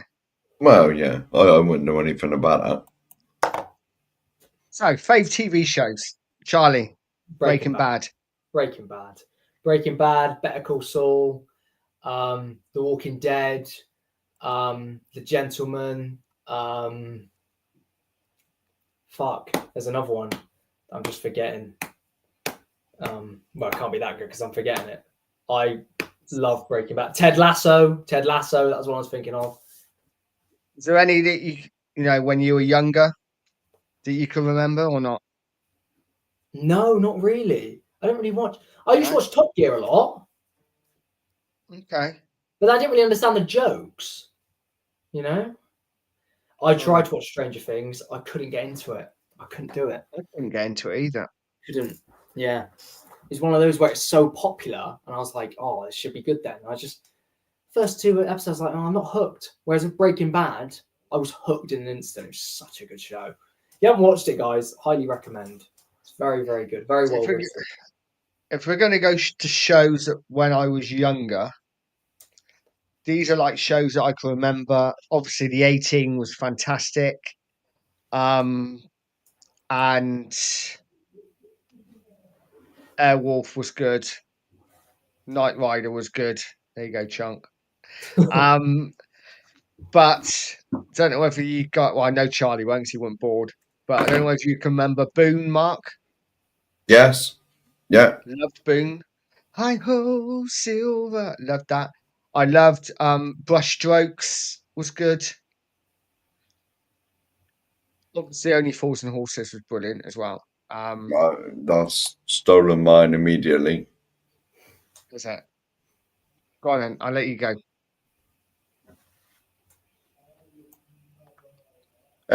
Right, for me, Fools and Horses is always up there. Always. Right, Doctor Who, when I was a kid, Tom Baker. Yeah. Like Tom Baker era. There's a lot of newish shows I like. I mean, I love The Simpsons. Yeah, Simpsons, you know, because it's like, it is a kiddie. Well, it's a kiddies program, but with adult themes slipped in there. Yeah. Like the kids won't understand. Trying to think of some of them. Yeah, all the ones you said, like A-Team, Knight Rider. I remember watching all of them. Dukes of Hazzard. Baywatch Dukes. was classic. Well, yeah, I was old enough by then to understand what Baywatch was all about. I used to watch that with crossed legs. Yeah, just used to watch the intro. That was it. Well, yeah, that was enough. That was enough in the bank, if you know what I mean. Rainbow was weird, wasn't it? You remember Rainbow? Yeah. Jeffrey. Like Rod, Jane, and Freddie, like in bed together all the time. Yeah. You know, was it was the 70s. It was the 70s. It was like love. It was like the love era, wasn't it? Jane was quite fit as well, to be fair to her. You know? Didn't see it at the time because I was a kid, but looking back. Well, yeah. And there was a lot of weird stuff in there, wasn't there? You know, like things that kids wouldn't have understand. No. But yeah. Yeah, no, exactly. Yes. Oh, remember? I was that. He was like some puppety thing, wasn't he? I think so. Yeah. Yeah. Tell you what, I used to love Different Strokes as well. Yeah. I know it's not really. I mean, I used to like programs like Mind Your Language and that as well. All right, it's probably not allowed on the TV these days, but like people say it's racist and all that, but it wasn't really. It was just having a laugh about how people spoke, and you know what I mean. It's like Father Ted as well. Yeah, Father Ted is brilliant. Yeah. I love all of that. Yeah. You know, I mean, I used to like, wow, some of the young ones, Bottom, Father Ted, you know, anything like that. Anything with, well, Father Ted ain't got it in, but anything with Ade Edmondson and Rick Melvin was classic. Yeah, no, I agree. So many good like TV programs back in the day. Bionic Man. All right, I used to love Bionic Man. Yeah, and the Bionic Woman. Yeah, it's weird though. I've seen a few of them on like YouTube just lately, just like clips of them, and you watch them, and it's like, oh my god! I used to think this was like amazing, like state of the art, like technology and stuff. And you watch some bit now. It's rubbish now, isn't it? Yeah, yeah, it's shocking. Yeah, that's another good one. Hello.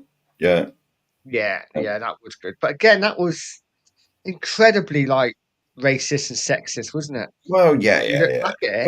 You look back at it now, like people would really frown on it, but at the time, it's just funny. No, it's like what's that?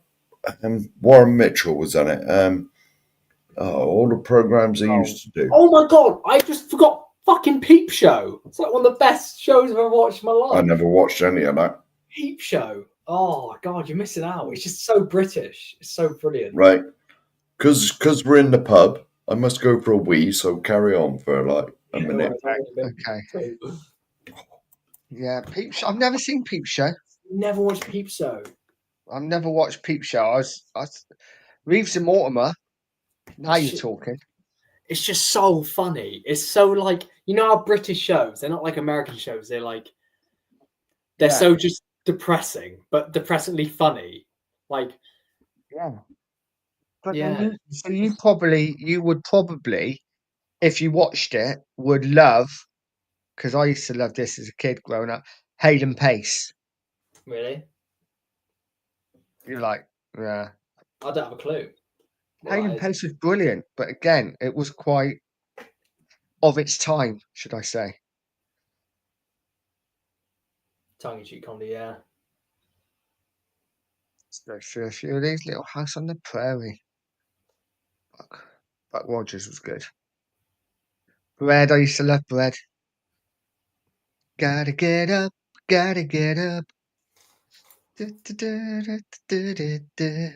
don't know any of these. So any other TV programs you like, Chonk? No, I've listed off loads.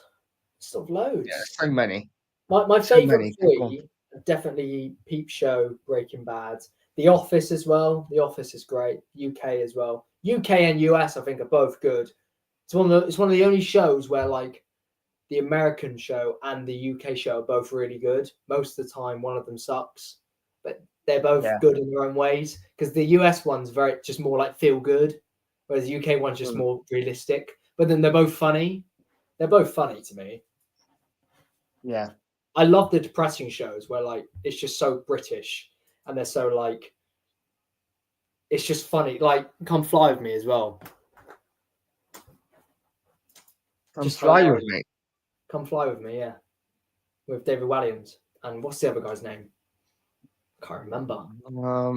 They took it off BBC because they did blackface, but they put it back on, I think. Oh, I think. It's back on YouTube. They used to take it off because of the use of blackface, but they've put it back on now. Yeah, Peep Show is brilliant. Super Hands, Super Hands. Thing is with Peep Show is that the way it's filmed, it's just so funny. And like, there's a clip from it's my favorite one is when they've got a gun and it's like a fake. It's like a gun that's deactivated, but they're so because they're British, they're so like mesmerized by the gun. And then Super Hands comes in, and there's just so many things which the writers have put in, and it's just up the audience to like interpret. So Super Hands just comes into Mark and Jeremy's flat, and Mark goes, "Oh, how'd you get in?" And he just goes, "Got a set of keys, Mark. It's easier." And then he just goes, "It's all right with me borrowing the gun, Jez." And then he just goes, "Top man." And then he just breaks off this whole monologue by just going, "Got any Marmite?" And just goes and grabs one. And it's just little like quotes like that. It's just like, it's so brilliant because the way they speak is so British and it's so realistic.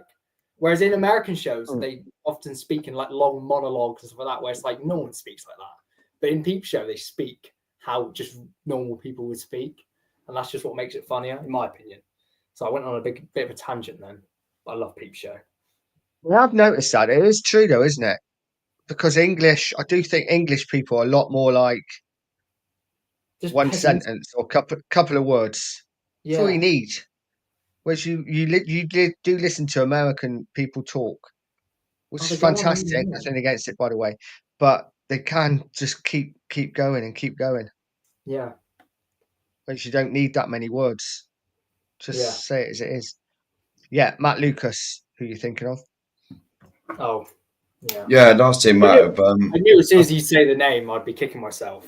that's him out of Little Britain, isn't it? Yeah. Matt Lucas. Yeah. Now the Peep Show. Now, I agree with Audio Artisan, Idiot Abroad.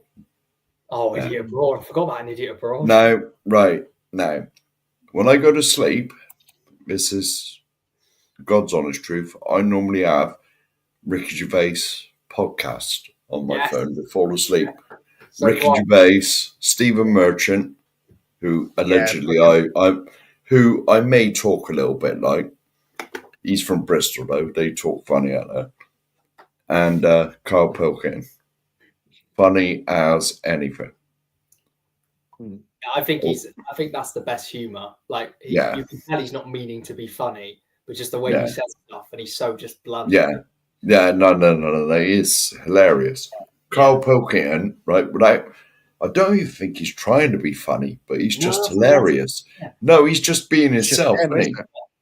Yeah. He needs to get on I'm a Celeb. That's the one guy I want in there. Carl Pilkington, I'm a Celeb would be so funny. Oh, can you imagine him in the jungle? Yeah, moaning about everything. He would get all the tasks to do, though, wouldn't he? He would get everything. Yeah. He used to wind me up when because Carl was like, he had like a thing about sort of, I'm not like slagging anybody off here, it's just me talking, so take no notice of my gibberish. But he had a thing about like gay people, didn't he? And so when he was on Idiot Abroad, like Ricky had set him up with like a couple of gay blokes on like Copacabana Beach, and it was so funny because you could tell he hated it. You could tell he absolutely hated it, and like anything that he was put in that was uncomfortable for him, he would like moan and groan, and Like, you imagine him in the jungle when he had to do, like, the eating thing. Yeah. Like, well, it was one of his quotes, wasn't it? Because he did say on one of the podcasts on there, like, when it's filmed or when it's, like, live, it's, like, early in the morning over there. And when so it's evening over here when they're live. And when they do the eating trials, he said I couldn't eat all that in the morning, but he said I could eat a knob at night, like when they were eating kangaroo penis and all that. Right? He said I could eat a knob at night, and they made it into like a song for him because he said I couldn't eat it first thing in the morning, but he said but I could eat a knob at night. It's like hilarious. Like Carl's funny without even trying to be funny, you know. Do you remember his Just- on season 1 of The Idiot Abroad? I have watched it. So I didn't watch it when it came out because I was a bit too young, but I've watched it since. And, I've got them all on Prime. I Yeah. bought them off Prime. And he's talking about before he goes to China, and he goes on a monologue about like, oh, the way they live, they're different. Yeah, And the way Yeah. he just talks about it, and he just Yeah. goes like, chicken, why is it orange in Chinatown? And it's just so funny because the way he says it is so blunt, so straight to the point. yeah. Oh yeah, he needs to Derek's get pretty the job. good as well. Derek is good, yeah. Derek's good. Yeah, I've watched all of that, and I've watched Carl Pilkington done. Is it? Carl Pilkington done Sick of It as well, didn't he? He made his own sort of. I think it ran for I a couple dunno. of series. Yeah. I've certainly watched the first series. You used to like Friday Night Dinner as well, Charlie, didn't you? Oh yeah, Friday Night Dinner, yeah. Friday Night Dinner is well funny. Don't even know what you're talking about. Thing is, Never they've ruined it last season. But then again, I give them the benefit of the doubt because Paul Ritter obviously passed away, I think, a year after that. He was quite ill when he was filming it, so I think the quality went down a bit. But the first 3 seasons were absolutely brilliant. Yeah. Well, I'll be honest. When you were on about Father Ted, like they were going to do a 4th series of that, but they'd done the 3rd series, and the bloke who played Father Ted, he was only like 40 odd. He had a heart attack and died. Shit, I didn't Yeah. know that. But yeah. Even though he had grey hair and that. Best Friday Night episode. I don't know whether I don't know who Shorts 81 is, but my favorite episode is when Martin finds a dead fox and leaves it in the freezer, and the whole show is about him trying to hide it, and it's absolutely hysterical. And the 2 sons who are done by the guy from In Between, I can't remember his name, Tom Rosenthal, are Simon Bird, and they're talking to Jackie. I can't remember her name either, her actor's name, but I'll kick myself. And they keep on saying to Jackie, "Oh, you look foxy tonight, Mum." Yeah, very foxy. And Paul Ritter, the actor's just looking across, and eventually, it obviously comes out that he's got a fox in the freezer. Yeah, I went on a bit of a tangent then again. So many good TV shows. I'll be watching it for too long. Yeah. What's the next question, Dad? No, hang on. There's gonna say- Benidorm. The Neatest just put Benidorm in there. That was good. Benidorm was good. Yeah. Yeah, and Men Behaving Badly. Men Behaving Badly was Anyone brilliant. say Used to Men love that. Behaving- Yeah. That was good. And Dermot, that's him. Dermot Morgan. Yeah. Yeah. Yeah, and indeed, Paul Ritter, rest in peace. But yeah, if anyone else has got any questions, please feel free to ask. We'll probably go for about another 12 minutes. Take it to 2 hours. So if anyone's got any questions, I wonder what you said. Ask 12 away. minutes. Yeah. Yeah, we're going to sort of try and talk a little bit about football. Or, do you want to talk about football? You well, want to talk about football?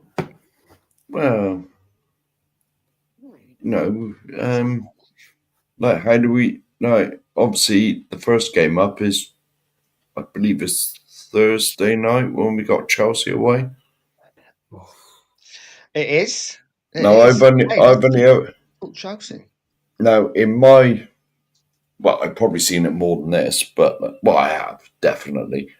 But like, we only won once on the Pochettino, didn't we? That was the 3-1. 3-1. Yeah. Yeah, April 3-1. 2018. Delhi with a couple, won it, and Ericsson with a thunderbolt. Yeah. Yeah. I remember that game so well. Yeah, so do I. But like, I remember, like, for years and years and years and years, we never beat them ever. And then Aaron Lennon. It was Aaron Lennon? Yeah, it was Aaron Lennon. Yeah. Aaron Lennon scored that goal. Well, Lisa's. Oh, I've just seen Lisa's comment come up at the bottom. Yeah, ask away, Lisa. It's away. all good. Yeah, it's all Anything good. goes. Yeah, it doesn't matter. I think I've had 6 games. Fair play. Fair play. Better drinking than Yeah, me and Darren. I can't see us getting anything at Chelsea. I No, think if we got a point, it would be amazing. that'd be a miracle, man. This is It'd why I be didn't an want to. absolute miracle. Because no matter how bad Chelsea are, because you got to remember the year that Leicester won the league, right? Hurtful, I know. But Chelsea finished 10th that year, right? That's where they finished up. Chelsea finished 10th that year, and yet the Battle of the Bridge that cost us the league, they did everything in their power to stop us winning the league. To be fair, I'm going to add to the Battle of the Bridge. Obviously, I know we drew, but like, I don't think we'd have won the league even if we won that. Do you know what I mean? I feel like No, we probably wouldn't have done. No, I mean? no. I feel like Yeah. Leicester won the league again. We finished third anyway. Leicester won the league by Yeah. like, I think 10 points. We finished on 70, Arsenal on 71, Leicester on 81. They won the league by 10 points. It wasn't like it was 2 points. So I No. don't really feel like, even though we drew that game, I never really saw that as. And to be honest, Leicester won the league. Congrats to them, you know, because it was at least it was nice that someone different won. Obviously, we wanted to win it themselves, but at least Arsenal didn't win the league. At least Chelsea didn't win the league. You know, I never really felt that Battle of the Bridge game was like we bottled it. We were 2-0 up, but I don't think we would have won the league regardless. No, but that's what I'm saying. Chelsea were 10th that year. They Yeah. finished 10th that season, and yet they still turned up. You know, and They always like turned up against us. any game against. Well, I'll be honest with you. Right now, I know quite a lot of Chelsea fans, and whenever we play them, it's a cup final. You know, They don't it's have not. any rivals. I don't know what. I honestly don't understand why, because they're in a completely different part of London. I can understand the Arsenal bit because they invaded our territory and whatever went on like 100 years ago, whatever, blah, blah, blah, blah, blah. I can understand that, North London, whatever. But Chelsea are in West London. But we are their biggest game. It's because It well, doesn't- they don't obviously they have Fulham, but not really a big rival. It's the same with West Ham. West Ham obviously have Millwall, but then Millwall haven't been in the Premier League for Yeah, well, I'll be honest with you, though, West Ham are sort of near us. You know what I mean? It's only like, it's not far between Tottenham and West Ham. Between Tottenham and Chelsea, you got to go right through London. Yeah. You know, it's not as if it's 5 minutes round the corner like the other lot down the Seven Sisters Road. Mm. You know, it's not as if it's that. Chelsea's the other side of London. We shouldn't even be their rivals. You know what I'm saying? Yeah. You know, but they always turn up against us. They always do. I stood in the shed, the old shed, when it was a oval ground at Stamford Bridge to watch. I was in the Chelsea end to watch Tottenham and Chelsea and Tottenham. It was terrifying, absolutely terrifying. In all fairness, though, that Battle of the Bridge game, we should have won. We were 2-0 up. You know, we're absolutely cruising. And I remember that game because I watched the first half and I'd take Edith to hospital. So we sat in bloody A&E for the entire second half. So I didn't know the score till I got home. But it was nothing to do with Poch, man. It was nothing to do with Poch, that game. Let's get this in there. No. It was absolutely nothing to do with Pochettino, because you know he's like my favourite. It's just what it is, though. Would never have known. Would never have known that, mate. Well, no, you know.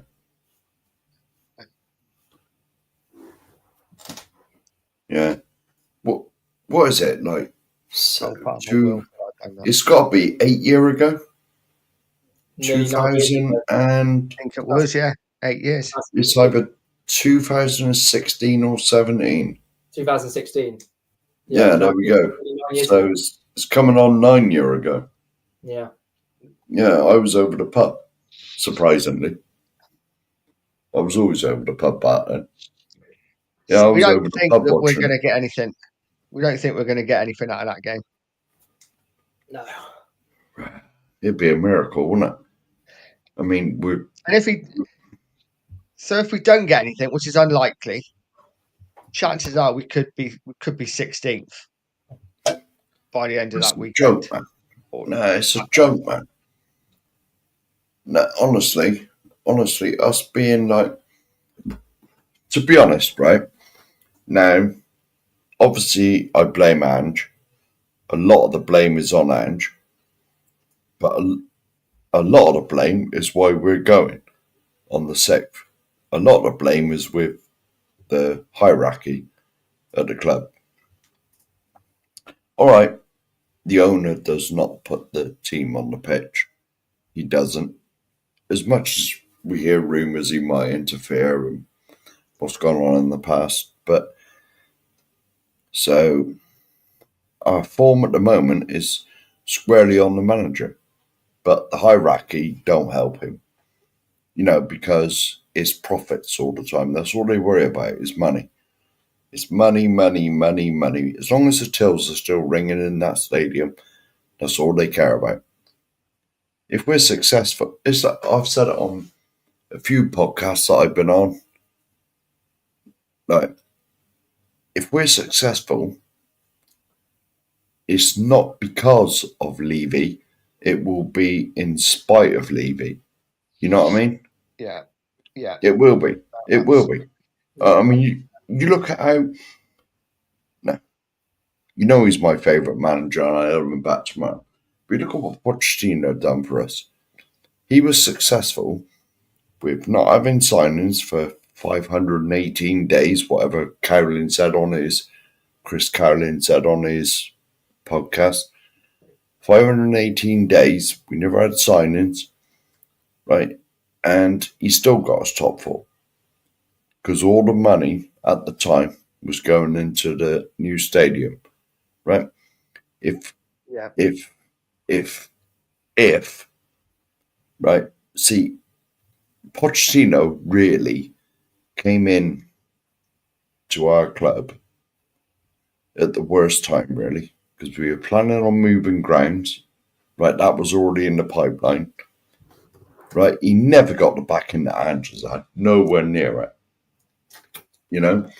In the year Leicester won it and the year Chelsea won it, which was the year after, we had the best team. We had the best first 11, should I say.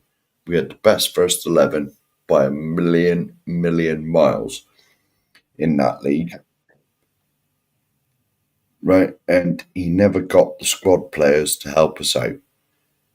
If he'd have had that sort of backing, we'd have won both of them leagues. And all 3 of us here could have said we saw Tottenham win the league. Because I've never seen it, and I'm the oldest on it. No, I've never seen You it. know? One day. Well, One day. But yeah, Audie, I think Stamford Bridge did used to have a dog track around it. it did. That's when I went there. The dog track was not being used, but like, you know, but it was still there. It was like the old Wembley. Remember the old Wembley Stadium? They had like a dog track running around it as well. Yeah. Yeah, I'm kind of in the same boat as Daniel 90, you know. I don't want him to come back and be let down by Levy again. Yeah. which I really don't would want. be. No. Well, put it this way, right?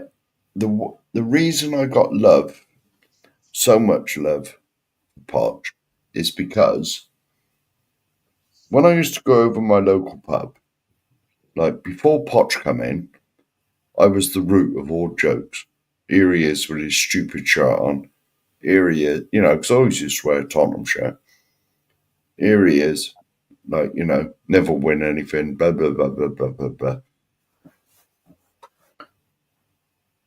The usual nonsense. But then when Poch come in and we were good, when we had the best team in the league for at least 2 or 3 years, when we had like Kyle Walker, Danny Rose, Belgian Barrier, Jan and Toby, Harry Kane on fire, Son on fire.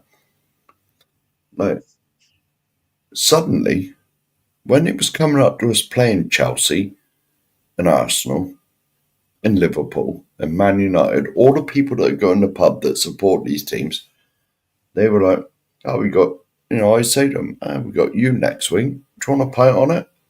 And they'd be like, yeah, go on then. He said, and they'd say, what do you want? And I was like, what? And they said, well, we'll buy you a pint now because we know you're going to beat us. And that's what it was. When Poch was here, it made me proud to be a Tottenham fan. You know what I mean? I could go anywhere with my Tottenham shirt on without people sort of pointing and laughing. You know what I mean? No, exactly. Exactly. So who do we think? Should we talk about a new manager quickly? I know we shouldn't. I know it upsets some people, but I don't think any of them are in the chat though. no. But if and when not Pochettino, Postecoglou leaves, gets sacked, whatever, who do we think? Who would be your ideal choice? Everyone knows that, like I say, I'm dying on the hill for Terzic. I think he's the man for me. I like Who's he Poch, manager of at the moment? he hasn't got a job. He was was Dortmund manager. Welcome, mate. But no. What are you thinking, Charlie? I quite like your shout of Terzic because he did really well. That Dortmund team took them to the Champions League final. I'm stuck between him and Poch, really, because it would be so good to have Poch back. I know, like, obviously, Yeah. I agree with. I can't remember who said it. Neighbor. He's messaged me 3 times since we've been on. I said, look, I'm on Niger's channel. I sent him the link, so he's obviously come on in. Well, the YouTube link. Yeah. But, like, I feel like even though I'm scared, I can't remember who said it in the chat about, obviously, Poch. I don't want Poch to go onto the same belt with Levy when he won't, support him. But I feel like Poch should give us that feel-good factor back. I feel like he'd get the most out of a lot of these players because he's good with the young players. And we've got a young team. I feel like he could get us going quite well. And Terzic, I feel like would be good. I mean, he signed Adeyemi from Salzburg, who was a pretty unknown prodigy, and turned him into a world-class player. I can't remember any other players because I don't really follow the Dortmund team, but I know he was transformed when he played under Terzic. So any one of those two, I think, would do better than that. Yeah. 100%. 100%. You just Poch all the way, Mark? Yes, because I want them feelings back when he was our manager. But I'm like what Charlie said. I don't want him back to be screwed over by Levy again. Yeah. With what he's got, because you got to remember when Poch first come in, yes, he got us top 4 regularly, but Levy was like, and you got to remember, this is when we were building up to move to Wembley, the finances were in the new stadium, whatever. Poch got us top 4, and Levy was like, well, that's enough. I got the Champions League, like, 50, 70, whatever it was, money coming in. I don't need nothing else. And he would not push us on to actually bloody win something. Yeah. You know, he would not do it because he was satisfied with the bloody tills ringing with the Champions League money coming in every season, virtually guaranteed. You know, but like, I do not want Putch to come back and get screwed over again. Right. You know, Right. so I mean, to me, Poch isn't coming back at the moment because he's got the USA job. You got to remember they're hosting the World Cup. Well, yeah, they're hosting the World Cup with Canada and Mexico, right? So there's, they're hosting the World Cup. Poch ain't going to leave there until after the World Cup 2026. I want that Areola at Bournemouth gives me Poch vibes. He does give me Poch vibes. I'd have him in.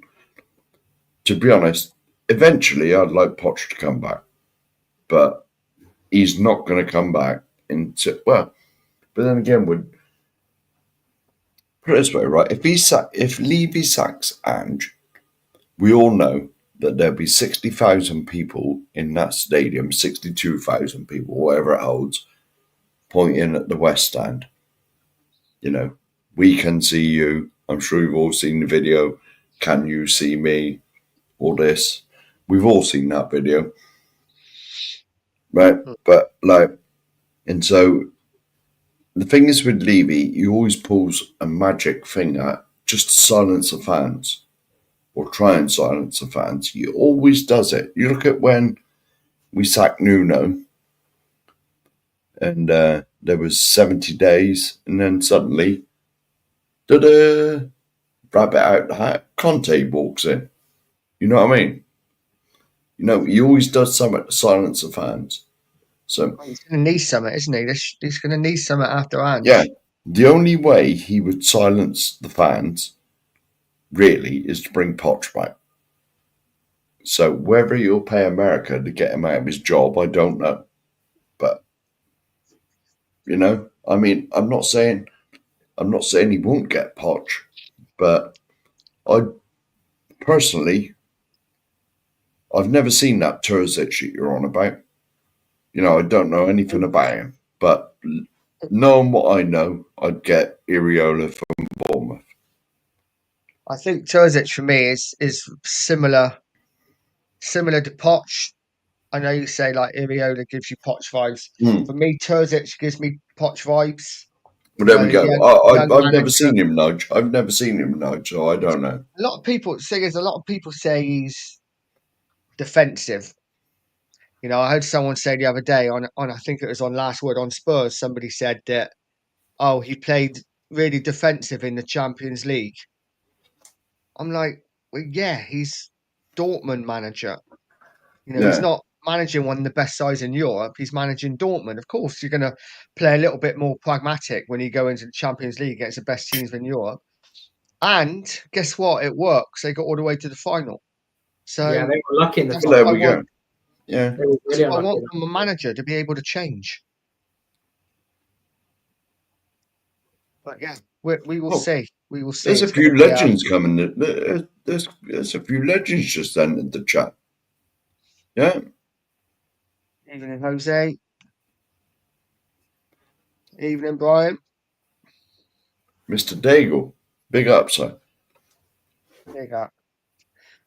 Big up. So if anyone's got any questions, other than that, we will be calling it a night very soon because my eyes are getting sore. You got an eye infection, eh? Or was that? I don't know. Exactly. Oh, sorry, Dad. You're all right. What's that? What? You're all right. Yeah, I've been ill all week. Not been well at all, mate. Oh, he's had flu and that. Yeah. Got flu and I got like an eye infection, which is beautiful. Lovely. Yeah, I'm a real looker, mate. Tell you. It's not pretty. Yeah, there we go. Walking around town with half an eye shut. So, We were That's doing what that in Froome, mate. Well, I was. most people on Froome look like, so it's all good. Mm. Yeah. Froome's a lovely place. No, it is actually. I will say the town of Froome. It's the first time I've ever been there, mate. It's only what 20 miles from me. 20, 30 miles Start from doing me. little Yeah. YouTube videos. Here we are in the town of Froome. Yeah, Just like walk around. yeah. It's like it was almost as though when we were walking around that town, it was almost as though we were transported back to like the 15th century or so. You know? Horse and carts and Yeah, I was expecting like cobbled bring streets. eight. Yeah, I was expecting, especially on them cobbled streets. I was expecting bring out your dead to come, like the thing in Monty Python. Bring out your dead. Bring out your dead. Yeah, I'm not a big fan of Froome, I'll be honest. Dad, I think you know why. Never been there. Used to It's the play first time I've ever been there. What's that? Because used to play Froome a lot, and they used to be a bit arsey, weren't they? Oh, well, They were places a bit inbred. We played them once in Trowbridge and we beat them 4-1. I scored twice. Or was it? No, it was 4-0. We beat them 4-0. And they got so annoyed after the game that they threatened to when we go to Froome, they're going to bring knives to their game. And they had to get when we went to the next game, there were like rows of like kids who were our age, obviously at the time. We were only like 15, 14, and there were rows of like roadmen, all hoods up. And we got to the game, we were just like, we're gonna die if we win, and we lost the game. We lost 3-1. They were so nasty. They were just like flying into tackles, and then they were like booing us off. And inbreeding is popular. I could tell they all look the same with all their weird nose. In from?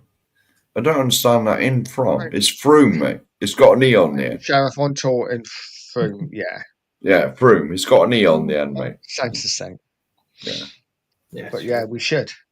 We should do Yeah, it. but to be honest, the only reason we met in Froome is because that's as far as the trains went at the time, wasn't it? It was. Because there was a thing in Wasn't it? Westbury, wasn't there? The roof blew off in Westbury or something, didn't it? Talking about fire. Something like that, yeah. Yeah, it Something was like the roof. The roof had blown off or something. Yeah. only in the West Country. Right, okay, let's get to the last question of the night. Here we go. What are you most proud of? Oh, Oh, well. There you go. Big up, Phil. Charlie, do you want to go first? sorry, I just saw the comment. I would go with, I don't know. Getting to uni was all right. Getting a B in English literature in A levels, I was quite happy with that. I would probably go though with the time where we played Melksham in football, and they were our biggest rivals. And they basically, Mark, just a bit of backstory. I was playing for Trowbridge Town, and then Melksham, obviously in our age group, we were under 15s at the time. They were that team where like they had really nice facilities, and all of our best players left for Melksham. We were the Southampton, they were the Liverpool essentially. They took all of our best players. And Well, they were a bit like Tottenham then. They had the best Yeah. facilities, yeah. We had a massive rivalry with them because they were like, they keep nicking our players, and they were always nasty to us. They'd always beat us. But we had a cup game against them, and we were playing at John O'Gorn, which is a secondary school by us. And everyone came to watch it in our year, and people from Melksham. There was generally about 150 people on the sidelines, which is a lot for a kids game. It was packed, and we were so nervous going into the game. And we won 5-2 when I scored a hat trick, and I never felt so good after a game in my life. And I felt like I could conquer the world. It was amazing. It's the best day of my life, I'd say. Happy days. I know. I was so happy. I just live in that moment because we played them in a cup final for our final ever game for our youth team, and we lost 4-0. But I don't like to think about that. I like to think about the game the year before where we dicked them and everyone watched it. Well, yeah, Melksham's not too far away from there, is it? Not No, really. yeah, that was our local rivals. Yeah. Yeah, yeah. Yeah. What about you guys? I'll just go.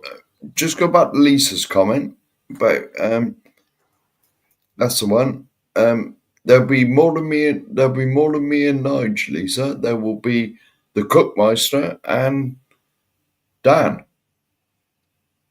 Sorry, I I won't be there. think. I'm Is sorry. that right?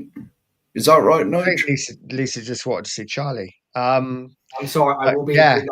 I'm sorry. I won't be able Yeah. to this time. Yeah, there'll be No. a load of us there, so it should be good. Should be a good Yeah. laugh. Yeah. Yeah. Well, there'll be everybody there. There'll be everybody there. Mr. Daigle was in the chat. We're meeting him. Well, we're meeting Brian for breakfast, aren't we? So Yeah. Yeah. I know where the breakfast establishment is. I've already because, well, you know, me and food and that. Yeah, I got to. I'll eat. Yeah. Well, for me, what am I most proud of? My kids. To be honest, I got two daughters. Now, this is going to go into a bit of a sad monologue about me and that. But like when I was, am I allowed to do this now? You don't hear all this boring shit. But All right, like, mate, do it. no, well, all right. When I was 20, and I got Yeah. diagnosed with diabetes, whatever, blah, blah, blah, blah, blah. So I got the shirt on. You know what's on the back. I did this the last show. I ain't got to turn around again, have I? No, but I won't. But like when I got diagnosed, I thought to myself, no, that's it for me. I don't want any kids, no kids whatsoever. None of that. Don't want to pass none of my like defective genes onto nobody. It would have been like a pair of. Well, no, we won't talk about genes. That was a bit of a joke. But I don't want to pass none of that on. What have any? Like the buck stops with me. You know what I mean? But then it was about 2 or 3 years later. I went to the doctor and I had a missus, but I just mentioned like say if I have kids, like will they get like diabetes as well? And he said no, there's no guarantees in anything, and that sort of opened my mind. You know, I got 2 daughters, none of them got it at the moment. You know, and they're both over the age I was. You know, and they're both perfectly healthy. So that's probably my like thing I'm most proud of, to be honest. Yeah. You know? Yeah, no, for me, very, very similar, you know, without sounding like broken record. But yeah, my kids I'm most proud of, apart from the one Yeah. me. No, he's an idiot. No, he's a good lad. He's a good lad. He is. No, I've been really lucky with all my kids. They're all amazing, and I am super proud of each and every one of them. My eldest is about to join the police, so It's crazy. in the next couple of weeks she'll be a copper. Seriously? Oh my goodness. Yeah. She don't take crap from anyone. She's hard as nails. Any shit. No, you've been lucky. I tell you what, Dan, I'm glad you've been lucky with your daughters. How they don't take crap. You don't have to worry about any of them. Edith will kick ass. Izzy, whoever she looks at, frozen into stone. Like she's like Medusa. Izzy is beautiful, but if you look at her, you will turn stone because she's just got the biggest resting bitch face, and she'll be the first to admit it. No, I'm going to be like I'm allowed to drive again. She ain't on the traffic side of things, is she? Not yet. No. No, I was going to say, you know what I mean? We are sort of in the same local area. So if you can have words with her, if you see some like, right, sort it out.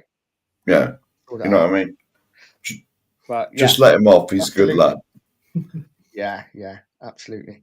But yeah, obviously Charlie's at uni doing his thing, and yeah, then Edith's just Edith. So yeah, super proud of all my kids. And if I don't achieve anything in life, then having 3 beautiful children is more than enough. Now, Exactly. I am quite proud, and I'm sure you are as well, Mark, of Hmm. the fact I actually have managed to start a YouTube channel, because it's something that I've always thought about, Yeah. never Yeah, imagined I'd even do. And the fact that I'm doing it now is, you know, yeah. Well, I'll say be honest with you. not the Well, biggest, but I'm quite happy about that. It's fun. yeah. Well, to be honest, man, you sort of. I've been in and amongst the Tottenham YouTube like family, shall I say, family, for quite a while now, probably 6 or 7 years.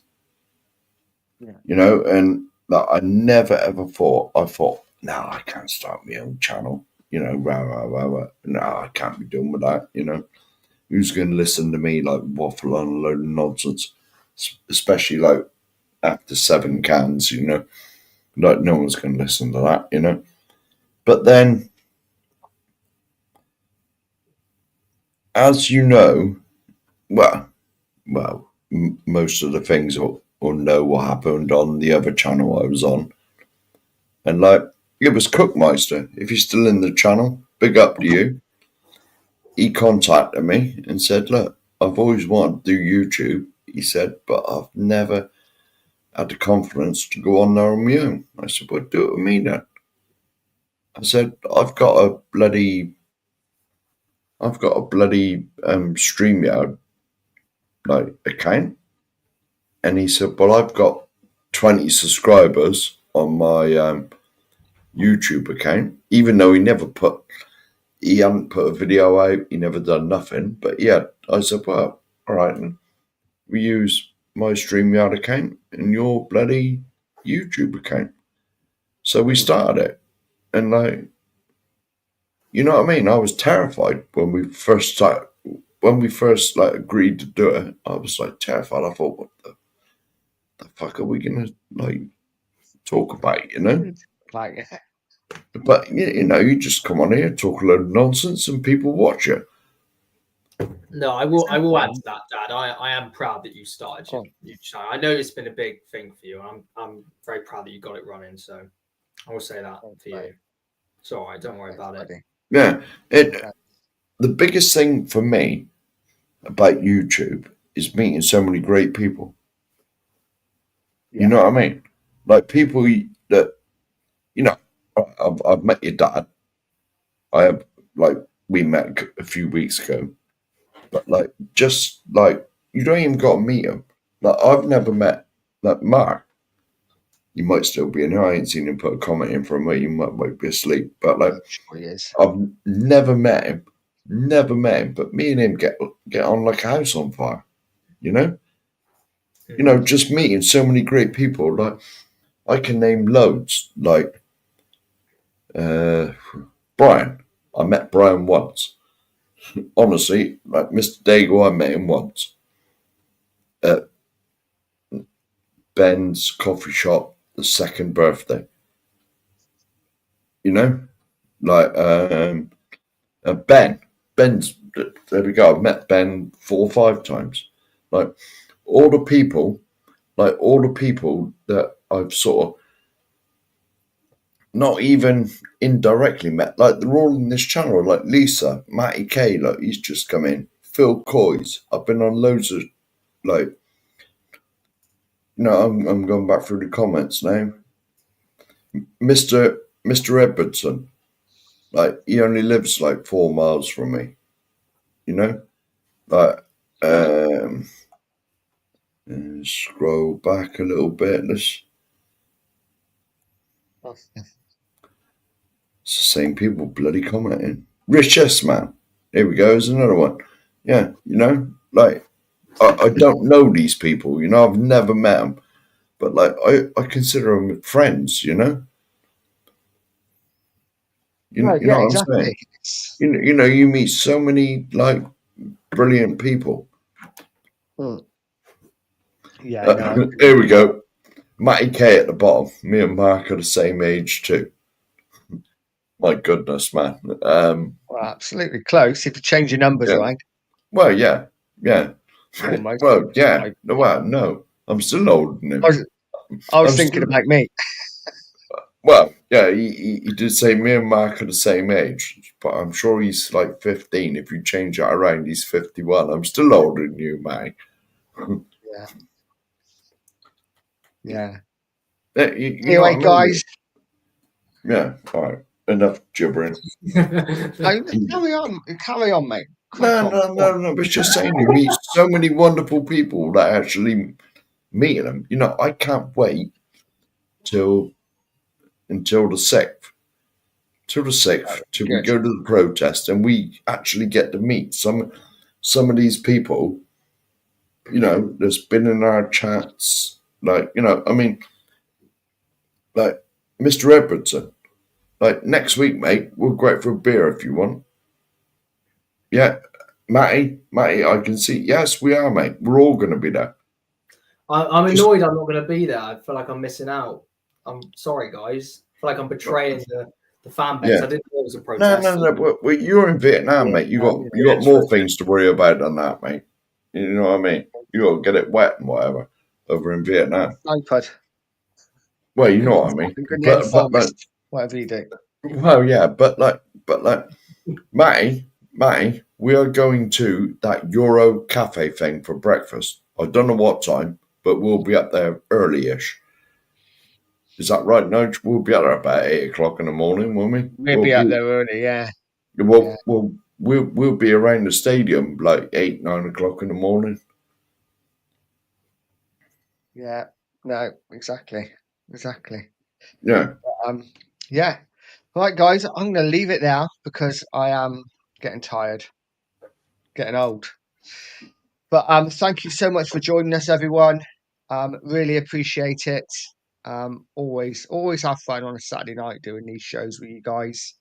And if it wasn't for you in the chat chatting away, then you know the show wouldn't be half the show that we like to think it is. Well, exactly, mate. It'd be a waste of time. It'd be a waste of time us doing it, wouldn't it? Yeah, absolutely. It's amazing. Yeah. It's really good. Yeah. So thank you, guys. Thanks, Mark, for joining us. Thanks, Charlie, for joining us. That's all right. Thank you so much, everyone. And we will see. Well, we'll see you hopefully next Saturday, and we will see you on the 6th for sure. Anyone who's going to the protests, have a great night, guys. Have a great Sunday. Take care. All the best, and come on, you Spurs.